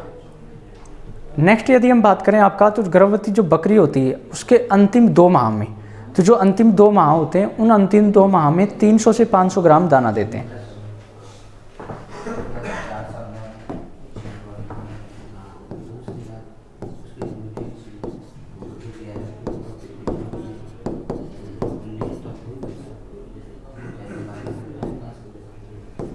अंतिम 2 माह,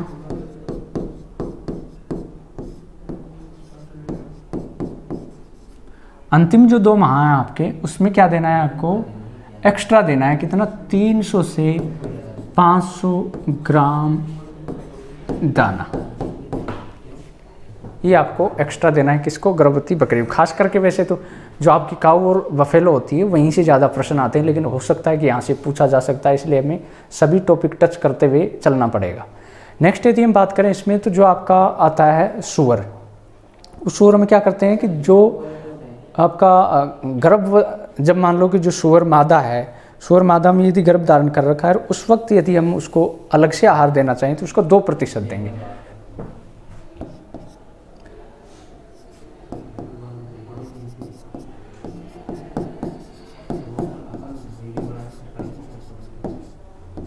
मादा सूअर हो तो उसको कितना देंगे? 2% आहार। अब ये 2% किसका है? उसके शरीर के बाहर का, ठीक है ना। जितना उसके शरीर का बाहर है उसका 2% निकालेंगे। मान लो कि 100 kg है तो उसको 2 kg क्या दे देंगे? आहार दे देंगे। यदि आगे यदि बात करें, एक शब्द आता है किसमें? आपका सूअर में। नोट डाल के इस चीज़ को आप याद रखना, क्योंकि बहुत एग्जामों में पूछा जा चुका है। और वो क्या शब्द है आपका? फैरोइंग रेशन।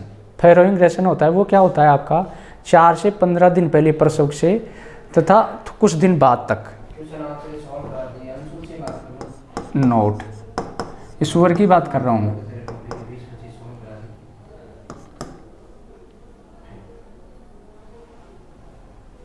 जो ब्याने के 15 दिन पूर्व कुछ समय बाद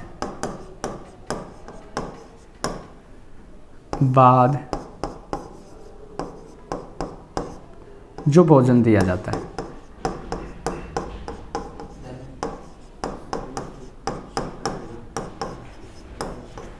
उसको अलग से एक शब्द से जानते हैं। उसको क्या बोलेंगे? फैरोइंग राशन। फैरोइंग आहार या फैरोइंग राशन, इस नाम से जानते हैं। ये किस में दिया जाता है? आपका सूअर में दिया जाता है, तो इसको भी आप ध्यान रखेंगे। अब है आपका असर्विस रेशन, तो वो किस में देना है? मेल में। और ख़ास करके ये क्या है कि आपको काऊ में ध्यान रखना है, इसका आपको पूछा जाएगा। तो ए हो गया था आपका क्या? Pregnancy ration. और जो बी है आपका वो क्या है? Service ration.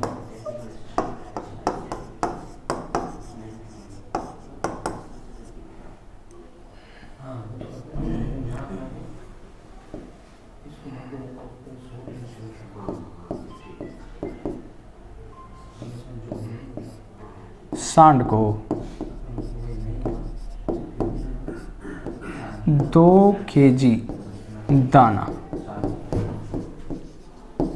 प्रतिदिन के हिसाब से देंगे। तो ये क्या हो गया आपका?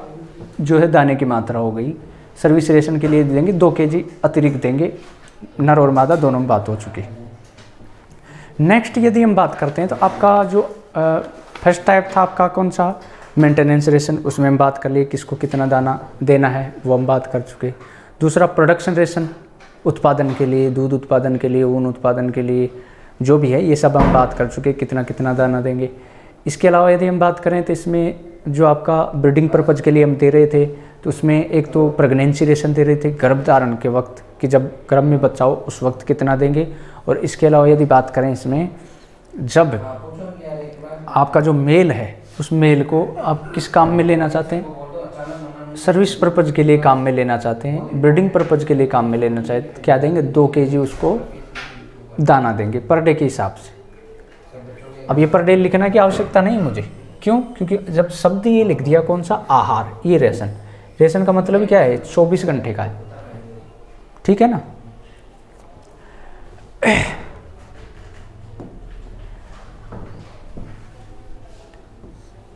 नेक्स्ट है आपका बैलेंस रेशन।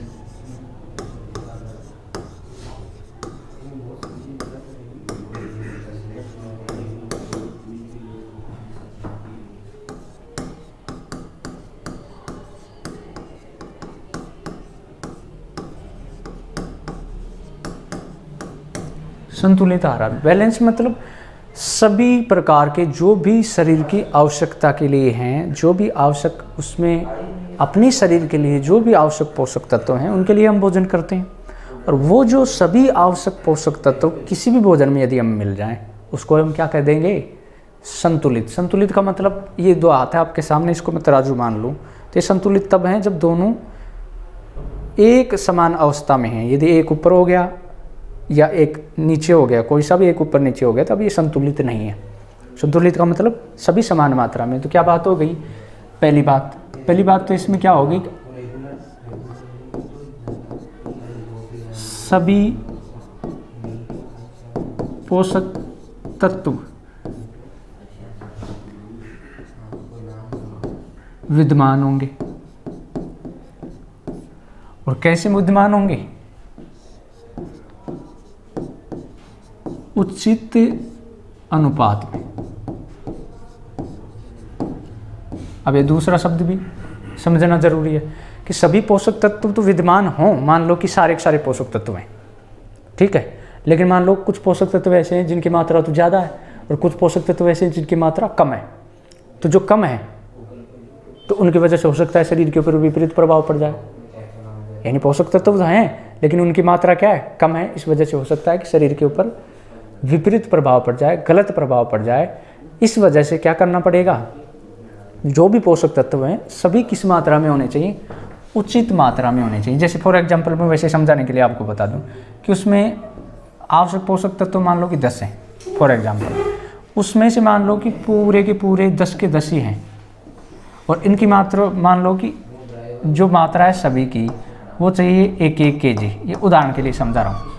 1-1 kg चाहिए सभी की और पूरे पूरे 10 हैं, सभी की 1-1 kg चाहिए। इसमें से मान लो 8 तो जो है ना वो 8 तो हैं, उनकी मात्रा है 2-2 kg और जो 2 बच गए उनकी मात्रा है आधे kg।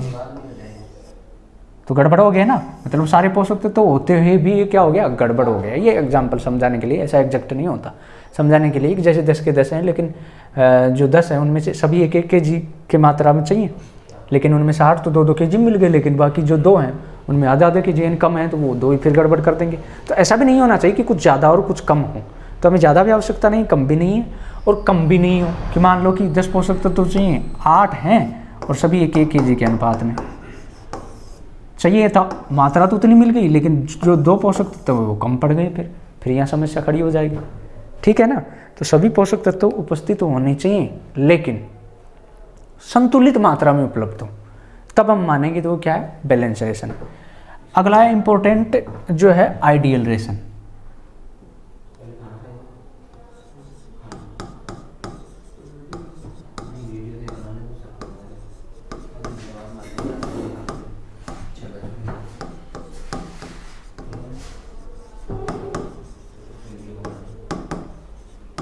आइडियल रेशन, आदर्श आहार।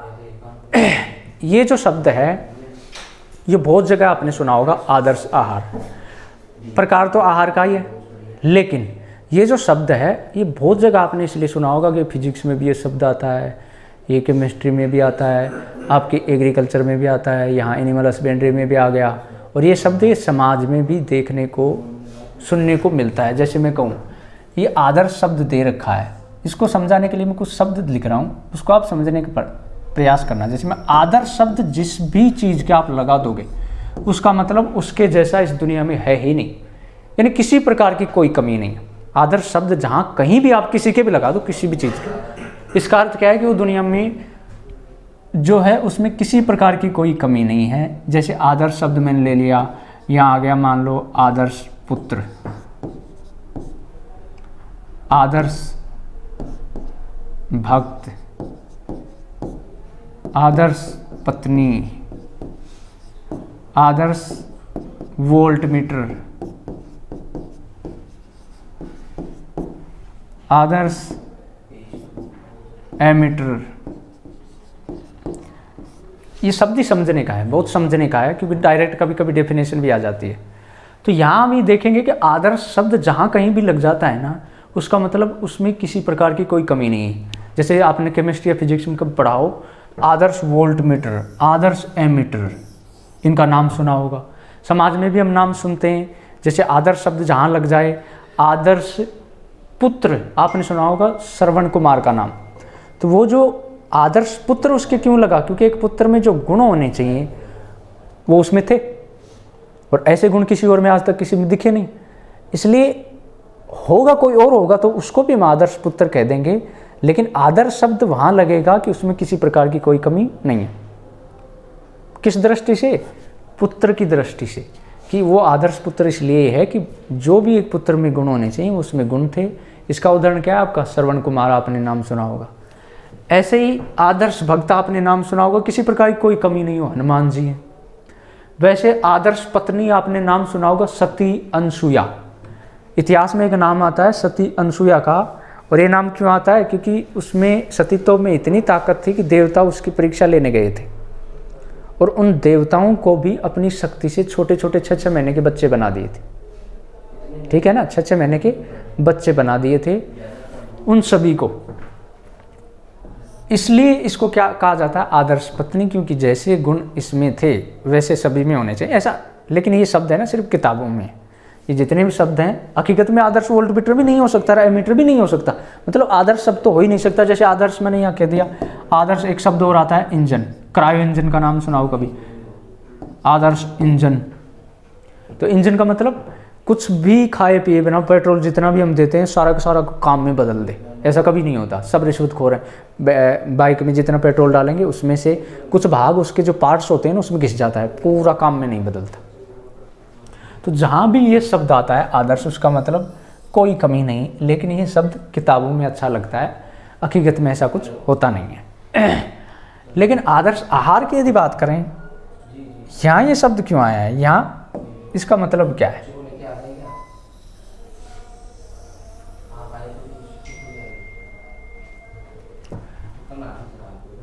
मैं यदि कहूँ इसको तो दो तरीके से कह सकता हूँ।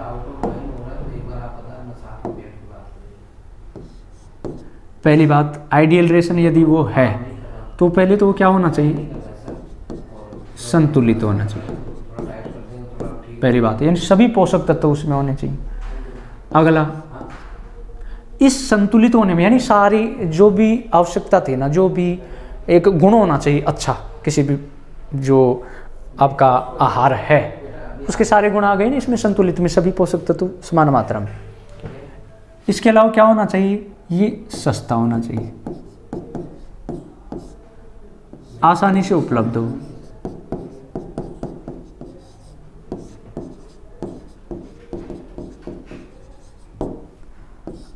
सुपाच्य हो,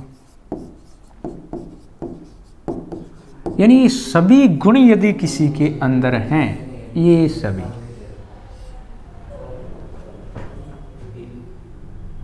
कोई भी आहार यदि वह किसी पशु के शरीर भार के अनुसार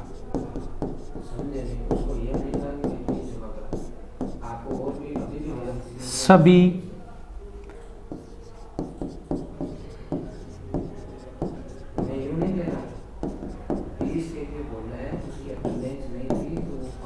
पूर्ति करे। समझ जाना बात को, मतलब आदर्श आहार क्या होगा? जो किसी भी कोई भी आहार यदि वह किसी पशु के शरीर के भार के अनुसार, जितना उसमें भार है, क्योंकि भार के अनुसार हम भोजन देते हैं उसको, उसके अनुसार यदि सभी आवश्यकताओं की पूर्ति कर रहा हो किसी पशु की, तो उसको हम क्या कह देते हैं? आदर्श आहार। और सभी आवश्यकताएं कौन सी? सभी आवश्यकताओं की बात करते हैं। ये जो सभी आवश्यकताएं हैं, ये जो सभी आवश्यकताएं वो कौन सी हैं? ये रही।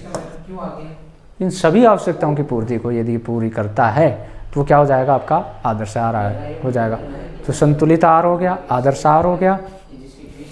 इस प्रकार से यदि हम बात करें तो जो अपना आहार थे उस आहार के प्रकार समाप्त हुए। नेक्स्ट हम लेते हैं फीड स्टफ। बहुत ही इंपॉर्टेंट टॉपिक है फीड स्टफ, और यहाँ से पिछली परीक्षाओं में बहुत प्रश्न आ चुके हैं और बहुत ही इंपॉर्टेंट है, बहुत ध्यान से समझेंगे।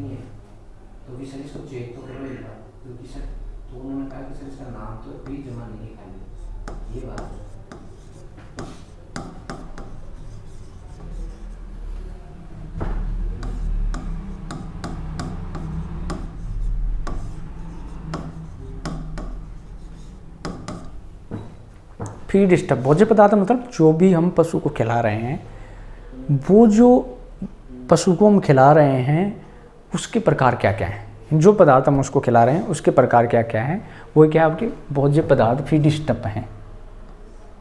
जैसे यहाँ देखते हैं हम फीड स्टफ, सबसे पहले इसमें आता है रफेज। रफेज इसको बोलते हैं चारा। दूसरा आता है कंसंट्रेट।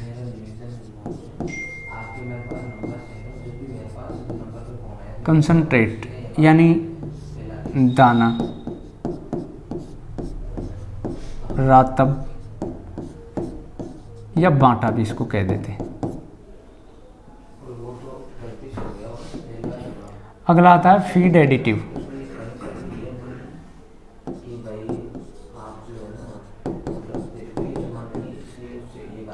भोज्य योजक।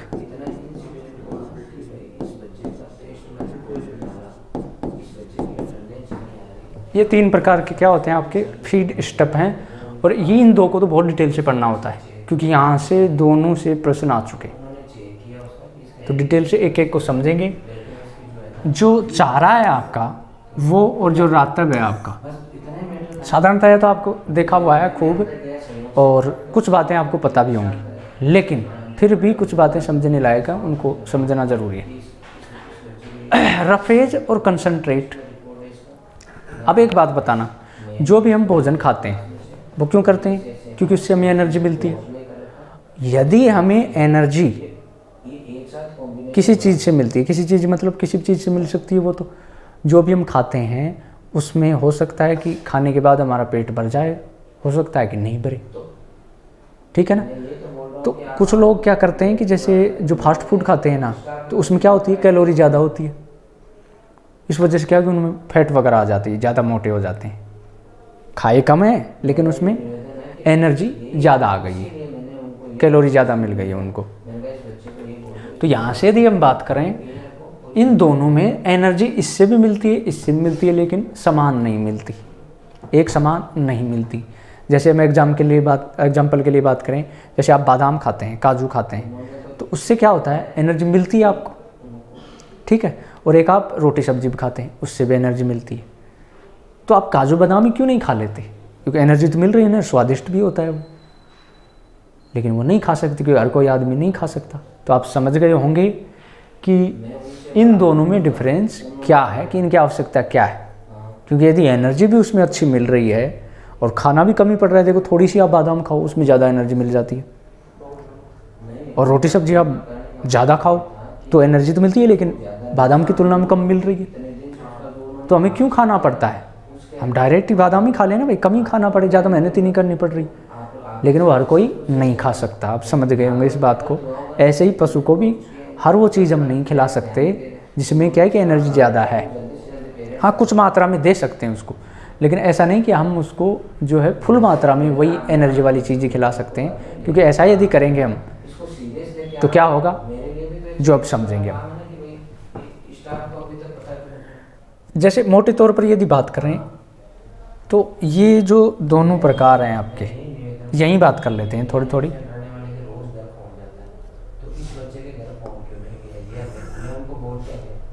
ये जो होता है रफेज आपका, ये क्या होता है, अधिक भारी।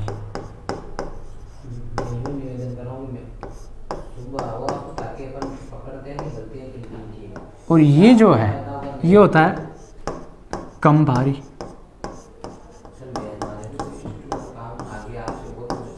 लेस बल्कि, लेस बल्कि होता है। अधिक भारी यानी कि मोर बल्कि, और कम भारी मतलब लेस बल्कि।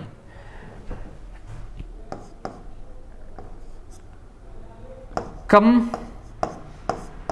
पोषक मान,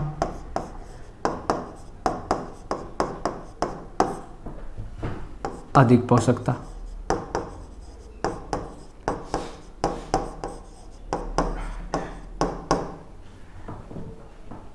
पहले इन 2 पॉइंटों को समझते हैं। 2 पॉइंट और हैं इम्पोर्टेंट।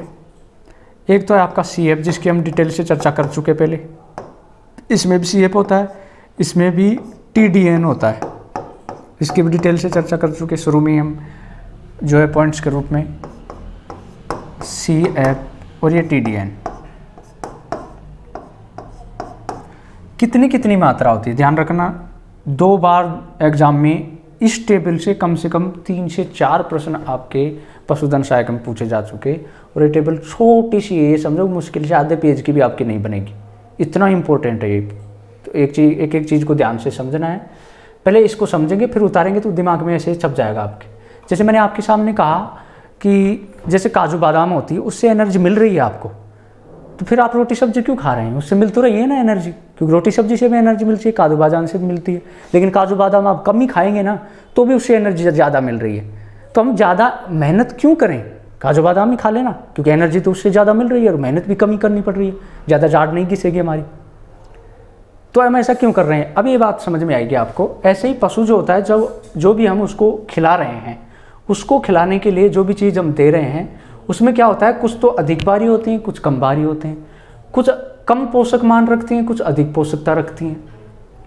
तो यहाँ से यदि हम बात करें, इसमें अधिक भारी का मतलब जो भी हम मान लो कि जैसे आप काजू बादाम खा लेते हैं तो खाने के बाद भूख तो आपकी मिट गई, लेकिन मिटने के बाद पेट में ऐसे नहीं लगता कि फीलिंग्स आ गई हो कि मैंने कुछ खाया है, ठीक है ना। लेकिन रोटी सब्जी खाते हैं तो फीलिंग्स तो बहुत सारी आ गई, एनर्जी भी ठीक ठाक मिल जाती है लेकिन बहुत ज़्यादा नहीं मिलती। तो ऐसे ही पशु क्या होता है, पशु को यदि हम क्या करेंगे, यदि अधिक भारी यानी कि चारा ही चारा खिला देंगे तो भी नुकसान है, यदि रातब बाटा जिसको हम कहते हैं ये खिला देंगे, जैसे आपका केक वगैरह होती है, खल वगैरह होती है, उनको समझना आप, चारा तो आप समझते हो, हरा चारा सूखा चारा। तो इसमें यदि हम देखें तो अधिक भारी है, मतलब खाने के बाद पशु को ये लगे कि खाने के बाद मेरा पेट भरा है, क्योंकि उसको फीलिंग्स आनी चाहिए पेट भरने की। एनर्जी से उसको मतलब नहीं कि सिर्फ एनर्जी मिले, एनर्जी तो मिले, लेकिन उसको ये भी लगना चाहिए कि क्या है कि उस पेट में भरा भरा लग रहा है। तो अधिक भारी का मतलब भरा भरा लगता है, जो है पदार्थ ज़्यादा खाना पड़ेगा, एनर्जी कम मिलेगी। देख लो नीचे पोषक मान कम है, यानी एनर्जी कम मिल रही है, एनर्जी कम मिल रही है, और यहाँ एनर्जी ज़्यादा मिल रही है।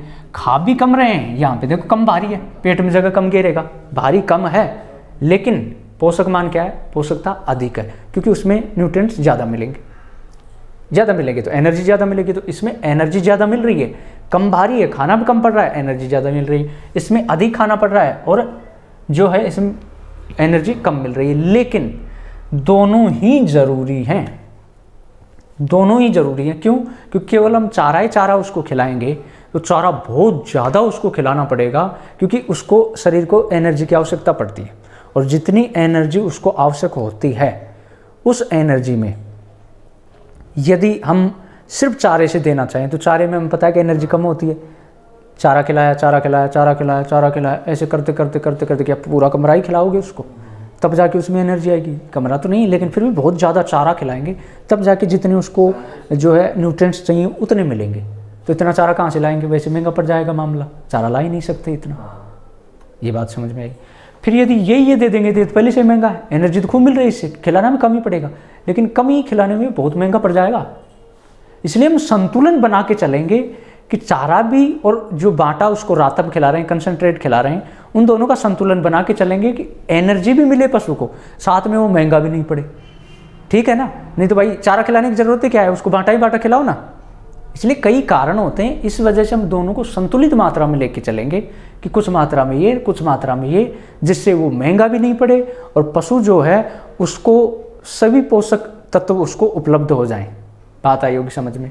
अगला शेप हम इनकी डिटेल से बात कर चुके थे कि ये होता क्या है, लेकिन कितनी मात्रा होती है ये बात नहीं करे थे, यह हम लिख देते हैं। शेप की यदि बात करें तो क्रूड फाइबर चारे की यदि बात करें, इसमें जो होता है ये 18% से अधिक होता है। ध्यान रखना, क्रूड फाइबर जो होता है ना, ये पाचनशील कम होता है, इसका जो है ना पाचन कम होता है, इसलिए इसकी मात्रा इसमें चारे में ज़्यादा होती है। लेकिन इसकी यदि बात करें कि इसकी आपका रातब, इसमें 18% से कम होता है, यानी इसका डाइजेशन अच्छे से हो जाता है, ध्यान रखना इस चीज़ का। फिर आपका टीडीएन टोटल डाइजेस्टिबल न्यूट्रिएंट, यहाँ से डायरेक्ट प्रश्न आया था पिछली बार। इसमें जो होता है आपका चारा, इसमें ये 60% से कम होता है और इसमें 60% से ज़्यादा होता है, क्योंकि वैसे भी हमें पता है ना कि जैसे हम मान लो कि काजू बादाम खा रहे हैं तो उसमें खाना कम पड़ रहा है लेकिन एनर्जी ज़्यादा मिलेगी। और चारे की यदि बात करें तो चारे को हम क्या कर रहे हैं, ज़्यादा खाएंगे, एनर्जी कम मिलेगी। तो CF है आपका इसमें चारे में ये कितनी मात्रा आपका 18% से अधिक है, और CF की मात्रा इसमें जो आपका रातब है उसमें 18% से कम है। TDN की यदि बात करें तो इसमें 60% से कम होता है, और रातब में TDN कितना होता है, 60% से अधिक होता है। इन TDN और CF की हम डिटेल से बात कर लिए थे, लेकिन शॉर्ट में हम फिर से कहूँ तो TDN का मतलब इतना समझिए कि एनर्जी किसे, टोटल डाइजेस्टिबल न्यूट्रिएंट, यानी कि जो कुल पोषक तत्व हैं और वो भी पचाने लायक, कुल पोषक तत्व पचाने लायक, इससे ज़्यादा मिलेंगे तो एनर्जी भी ज़्यादा मिलेगी। इससे जो पोषक तत्व हैं वो 60% से कम मिलेगा, एनर्जी भी कम मिलेगी। तो इसको एनर्जी समझें आप लोग ये बात आपकी समझ में आई होगी। नेक्स्ट अगली जो बात करेंगे हम वो करेंगे रफेज और जो कंसंट्रेट है आपका, इसके भी टाइप होते हैं। अच्छा, एडिटिव क्या होते हैं, एडिटिव इस चीज़ का ध्यान रखना।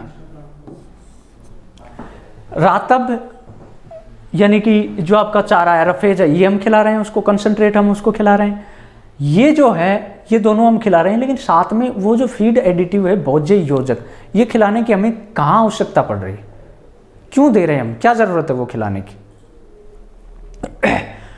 तो योजक का मतलब क्या होता है, जोड़ना। जैसे आप कभी होटल पे खाना खाने गए होंगे तो वहाँ भोजन अच्छा सा मिलता है, सब खाने के बाद लास्ट में आप जो है वहाँ सौंप लेते हैं। क्या लेते हैं, सौंप लेते हैं। तो आप मुझे बताओ कि जब आप भोजन खा के पेट भर चुके हैं, कुछ बचा ही नहीं है, तो अब वो सौंप क्यों खा रहे हैं, सौंप क्यों खा रहे हैं। तो कुछ बच्चों से मैं पूछता हूँ क्लास में तो वो जवाब देते हैं सौंप इसलिए खाते हैं कि स्वाद आ जाए। अब एक बात बताओ, जब होटल पे खा के आ रहे हो तो वहाँ तो स्वाद लेके आ रहे हो ना आप, स्वाद लेना कहाँ बच गया, जब पेट ही भर गया तब स्वाद लेना कहाँ बच गया। वो जो सौंप है उसका कोई दूसरा काम है, क्या काम है कि जैसे हम उसको चबाते हैं तो हमारा जो सलाइवा होता है, जो लार होती है, वो उसमें मिलती है, और वो मिलके जो उसमें मिलके वो कहाँ जाएगी, हमारे पेट में जाएगी। और जब वो पेट में जाएगी तो जो भी हमारे पेट में पड़ा है वो क्या हो जाएगा, डाइजेशन हो जाएगा, उसका पाचन हो जाएगा उसका। आ रही बात समझ में। तो इसीलिए जो कुछ एक्स्ट्रा चीज़ हम खा रहे हैं तो ज़रूरी नहीं है कि हम पेट भरने के लिए खा रहे हैं या एनर्जी पाने के लिए खा रहे हैं। उसका उद्देश्य क्या हो सकता है कि जो भी हमने खाया है उसमें वो हेल्प करे। तो उसमें क्या हेल्प कर सकता है कि उसको आसानी से पचा दे। तो जैसे हमने सूप खाई थी, सूप खाने के बाद क्या मुंह में जो है वो लार के साथ मिलकर पेट में जाती है, और इस वजह से हमें क्या मिलती है, अंदर वो क्या होता है, डाइजेशन अच्छे से हो जाता है। तो इसने हेल्प किस में करी, सूप ने पाचकता बढ़ाने में। ऐसे कुछ पदार्थ ऐसे होते हैं जो खुद तो जो है न्यूट्रिएंट्स देने में सहायक नहीं होते, उनसे न्यूट्रिएंट्स तो नहीं मिलते, लेकिन जो भी पशु को हमने खिलाया है उसको पचाने में सहायक होते हैं, वो जल्दी पचा देते हैं उसको। तो इनका भी तो योगदान हो गया ना। इसलिए तीसरा जो भोज्य पदार्थ है वो कौन सा हो गया आपका, भोज्य योजक।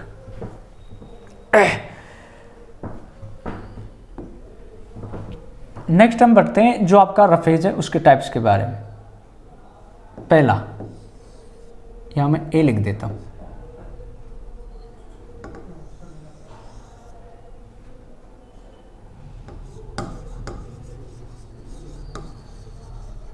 रफेज चारा। ये दो प्रकार के से काम में लेते हैं हम, चारे दो प्रकार से हम काम में लेते हैं।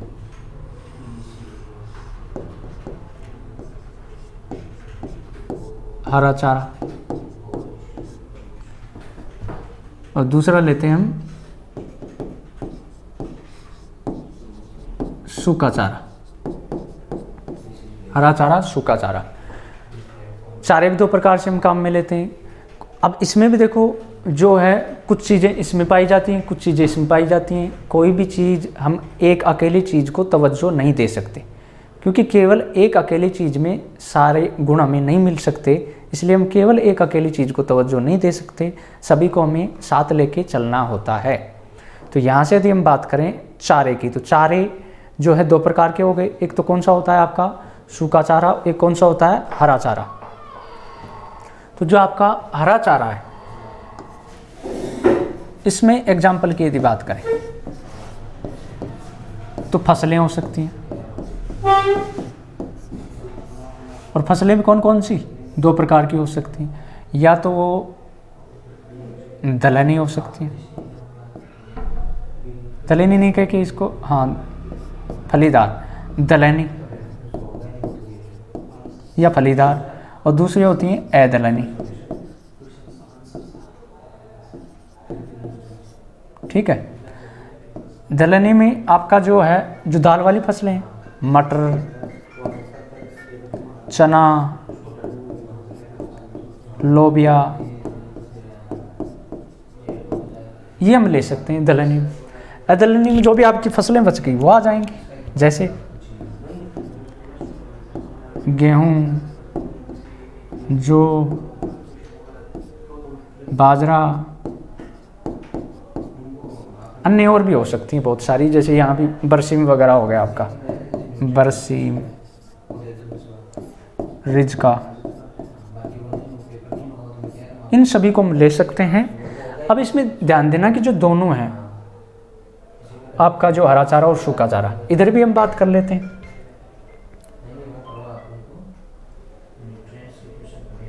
इसमें जो है आपका यहाँ भी ले सकते हैं कि एक तो क्या हो गया आपका स्ट्रा, जिसको हम कहते हैं भूसा,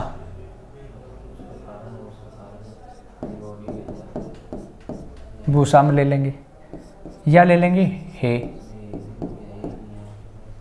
या पेड़ों की सूखी पत्तियां,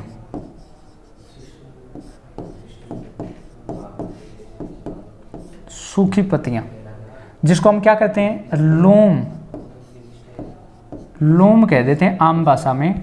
खास करके ये जो आपके जो झाड़ी होती है वो बकरियों के लिए जो है उनको जो झाड़ी होती है उसकी अवस्था में काट लिया जाता है, और काटने के बाद फिर क्या करते हैं, उन पत्तियों को इकट्ठा कर सुखा लेते हैं, और सुखाने के बाद फिर क्या करते हैं, उनको रख लेते हैं, और उस वक्त काम में लेते हैं जब जो है उसके लिए हरा चारा उपलब्ध नहीं हो, तो हम सूखा भी खिला सकते हैं, क्योंकि पोषक मान तो इसमें भी है, न्यूट्रिएंट्स इसमें भी पाए जाते हैं। अब यहाँ से हम देखेंगे, अच्छा इसमें एक एग्जाम्पल और है, यहाँ लिख देता हूँ, वो जो एग्जाम्पल है वो है साइलेज।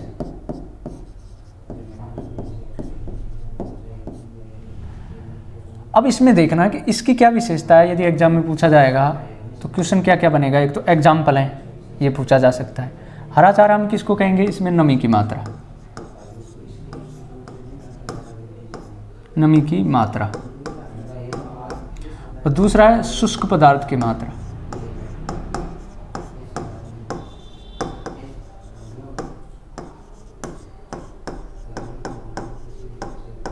नमी की मात्रा, शुष्क पदार्थ की मात्रा, दोनों ही बातें यहाँ भी यही होंगी। पहली बात,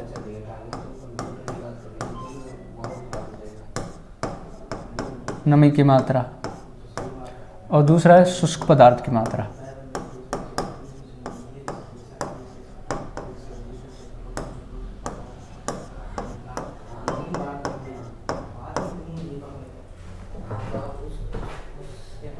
अब यहाँ से हम देखेंगे कि इसमें जो आपका हरा चारा है इसमें नमी की जो मात्रा होगी, तो अराय नाम से स्पष्ट है कि यदि हमें तुलना करने के लिए दिया जाए कि इसमें और इसमें, पढ़ा भी नहीं है हमने, और बिना पढ़े यदि हमें आंसर करना हो तो बिना पढ़े हम क्या आंसर करेंगे कि किस में ज़्यादा नमी होती है, तो तुरंत हम कह देंगे कि हरे चारे में नमी की मात्रा ज़्यादा और सूखे चारे में नमी की मात्रा कम होती है। अब दूसरा एक शब्द और होता है ड्राई मैटर, जिसको कहते हैं शुष्क पदार्थ, ड्राई मैटर या शुष्क पदार्थ। तो शुष्क पदार्थ कैसे होता है, जैसे आपका कपड़ा है, उसको पानी में भिगो दो तो गीला हो गया, तो अब क्या है, वो कपड़ा भी है और साथ में उसमें पानी भी है, लेकिन उसको धूप में सुखा दें और बिल्कुल भी उसमें जो है ना नमी की मात्रा नहीं रही, तो अब कैसा हो गया, सूखा हो गया। तो ऐसे ही जो खाद्य पदार्थ होते हैं ना, उनमें हमें दिखता नहीं है, लेकिन अंदर क्या होती है, नमी होती है। ठीक है ना, जैसे ये आपका नमी की मात्रा होगी, जो भी आपका मटर हो गया, चना हो गया, चौला हो गया, उसको पीस के देखो आप, पानी की मात्रा निकलेगी, नमी की मात्रा निकलेगी, तो इनमें कुछ नमी की मात्रा होती है। ठीक है, तो टोटल जो होता है ना, जैसे कोई भी चीज़ है, ये टोटल है, बाजरा है टोटल, इस टोटल में से नमी और शुष्क पदार्थ की मात्रा, इन दोनों को यदि जोड़ देंगे तो टोटल उसके अंदर जो भी उपस्थित होगा वो आ जाएगा। तो यहाँ जो नमी की मात्रा होगी, अरे चारे की यदि बात करें तो यहाँ जो नमी की मात्रा होगी, क्योंकि इसमें जो नमी होगी वो ज़्यादा होगी, हमें पता है इसमें जो है नमी की मात्रा ज़्यादा होगी, तो वो कितनी होगी 60 से 90%। अब जो शुष्क पदार्थ होगा, तो मैंने कहा था कि ये दोनों टोटल होंगे, 100% होगी नमी की मात्रा और शुष्क पदार्थ दोनों को यदि हम टोटल कर देंगे तो वो क्या बन जाएगा आपका नमी की मात्रा और जो शुष्क पदार्थ है वो टोटल क्या होते हैं 100%। अब ये 100 में से घटाएंगे, तो 100 में से घटाएंगे तो कितना आ जाएगा 10 से 40%, 10 से 40%। फिर आते हैं इधर नमी की मात्रा, यहाँ नमी की मात्रा कम होगी लेकिन फिर भी होगी, कितनी होगी 10 से 15%। और शुष्क पदार्थ इसका उल्टा हो जाएगा, किसका उल्टा, इसका, यानी कि 100 में से इसको घटा देंगे, 100 में से इसको घटाएंगे तो कितने बचेंगे आपका 85 से 90%। ये क्या हो गया आपका शुष्क पदार्थ हो गया, ठीक है। तो यहाँ से यदि हम देखें तो देखते ही पता चल रहा है कि हरा चारा जो होगा उस हरे चारे में नमी की मात्रा अधिक होगी और शुष्क पदार्थ जो होगा वो कम होगा। लेकिन जो सूखा चारा है उसमें नमी की मात्रा कम होगी और शुष्क पदार्थ की मात्रा अधिक होगी। और वो मान कितना है, ये जो आपके सामने दे रखा, वेरी वेरी इंपॉर्टेंट। अब यहाँ से दो शब्द दे रखे हैं,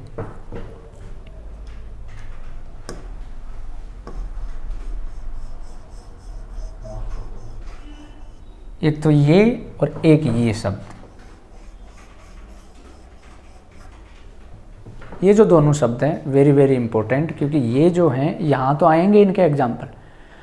ये हैं आपकी चारा संरक्षण की विधियाँ, फोडर कंजर्वेशन, मतलब चारे को हम जो है उस वक्त भी काम में ले सकते हैं जब खेतों में वो नहीं उगा हो, ऑफ सीजन हो, तब हम चारे को क्या करते हैं संरक्षित कर लेते हैं, उसका क्या कर लेते हैं कंजर्वेशन कर लेते हैं कि उसको जो है ना उसमें पोषक तत्व विद्यमान रहे, वो नष्ट नहीं हो, और तब उसको काम में लेंगे जब उसका सीजन नहीं होगा, ठीक है। तो ये चारा संरक्षण की विधियाँ आगे आएंगी, उनके बारे में डिटेल से बात करेंगे। उसमें है और साइलेज, तो इसमें नमी की मात्रा ध्यान रखना यहाँ अलग होती है। इसमें जो नमी की मात्रा होती है वो होती है 60 से 70%, और है होता है इसमें नमी की मात्रा होती है आपकी 12 से 14%।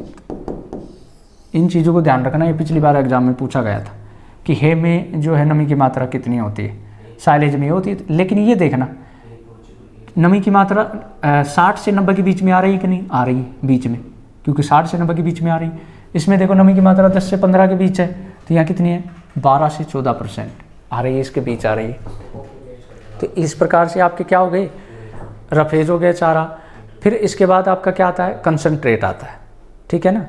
तो उसकी भी हम बात करेंगे, जो कंसनट्रेट है उसकी भी हम बात करेंगे। और उसमें भी कुछ टाइप्स हैं कि कंसनट्रेट में दो प्रकार के होते हैं। आपका जो कंसनट्रेट है आपका दो प्रकार के कंसनट्रेट होते हैं, एक तो एनर्जी रिच यानी कि जिसमें ऊर्जा ज़्यादा होती है, और एक होता है आपका प्रोटीन रिच जिसमें प्रोटीन ज़्यादा होती है। तो एनिमल जो होता है आपका, जो भी फीडिंग हम करवा रहे हैं, तो उसको एनर्जी की भी ज़रूरत है और प्रोटीन की भी ज़रूरत है, क्योंकि प्रोटीन जो है ना बॉडी को बनाने में सहायता करता है, ठीक है ना। तो ये दो प्रकार से होते हैं, उसमें भी कुछ एग्जाम्पल हैं जहाँ से प्रश्न पूछे जाते हैं, उनको भी हम डिटेल से अध्ययन करेंगे। अभी आज की जो क्लास है इसको हम यहीं समाप्त करते हैं। नेक्स्ट जो अगला टॉपिक हम लेंगे वो अगली क्लास से हम उसका डिटेल से अध्ययन करेंगे। तब तक के लिए till there take care, bye bye.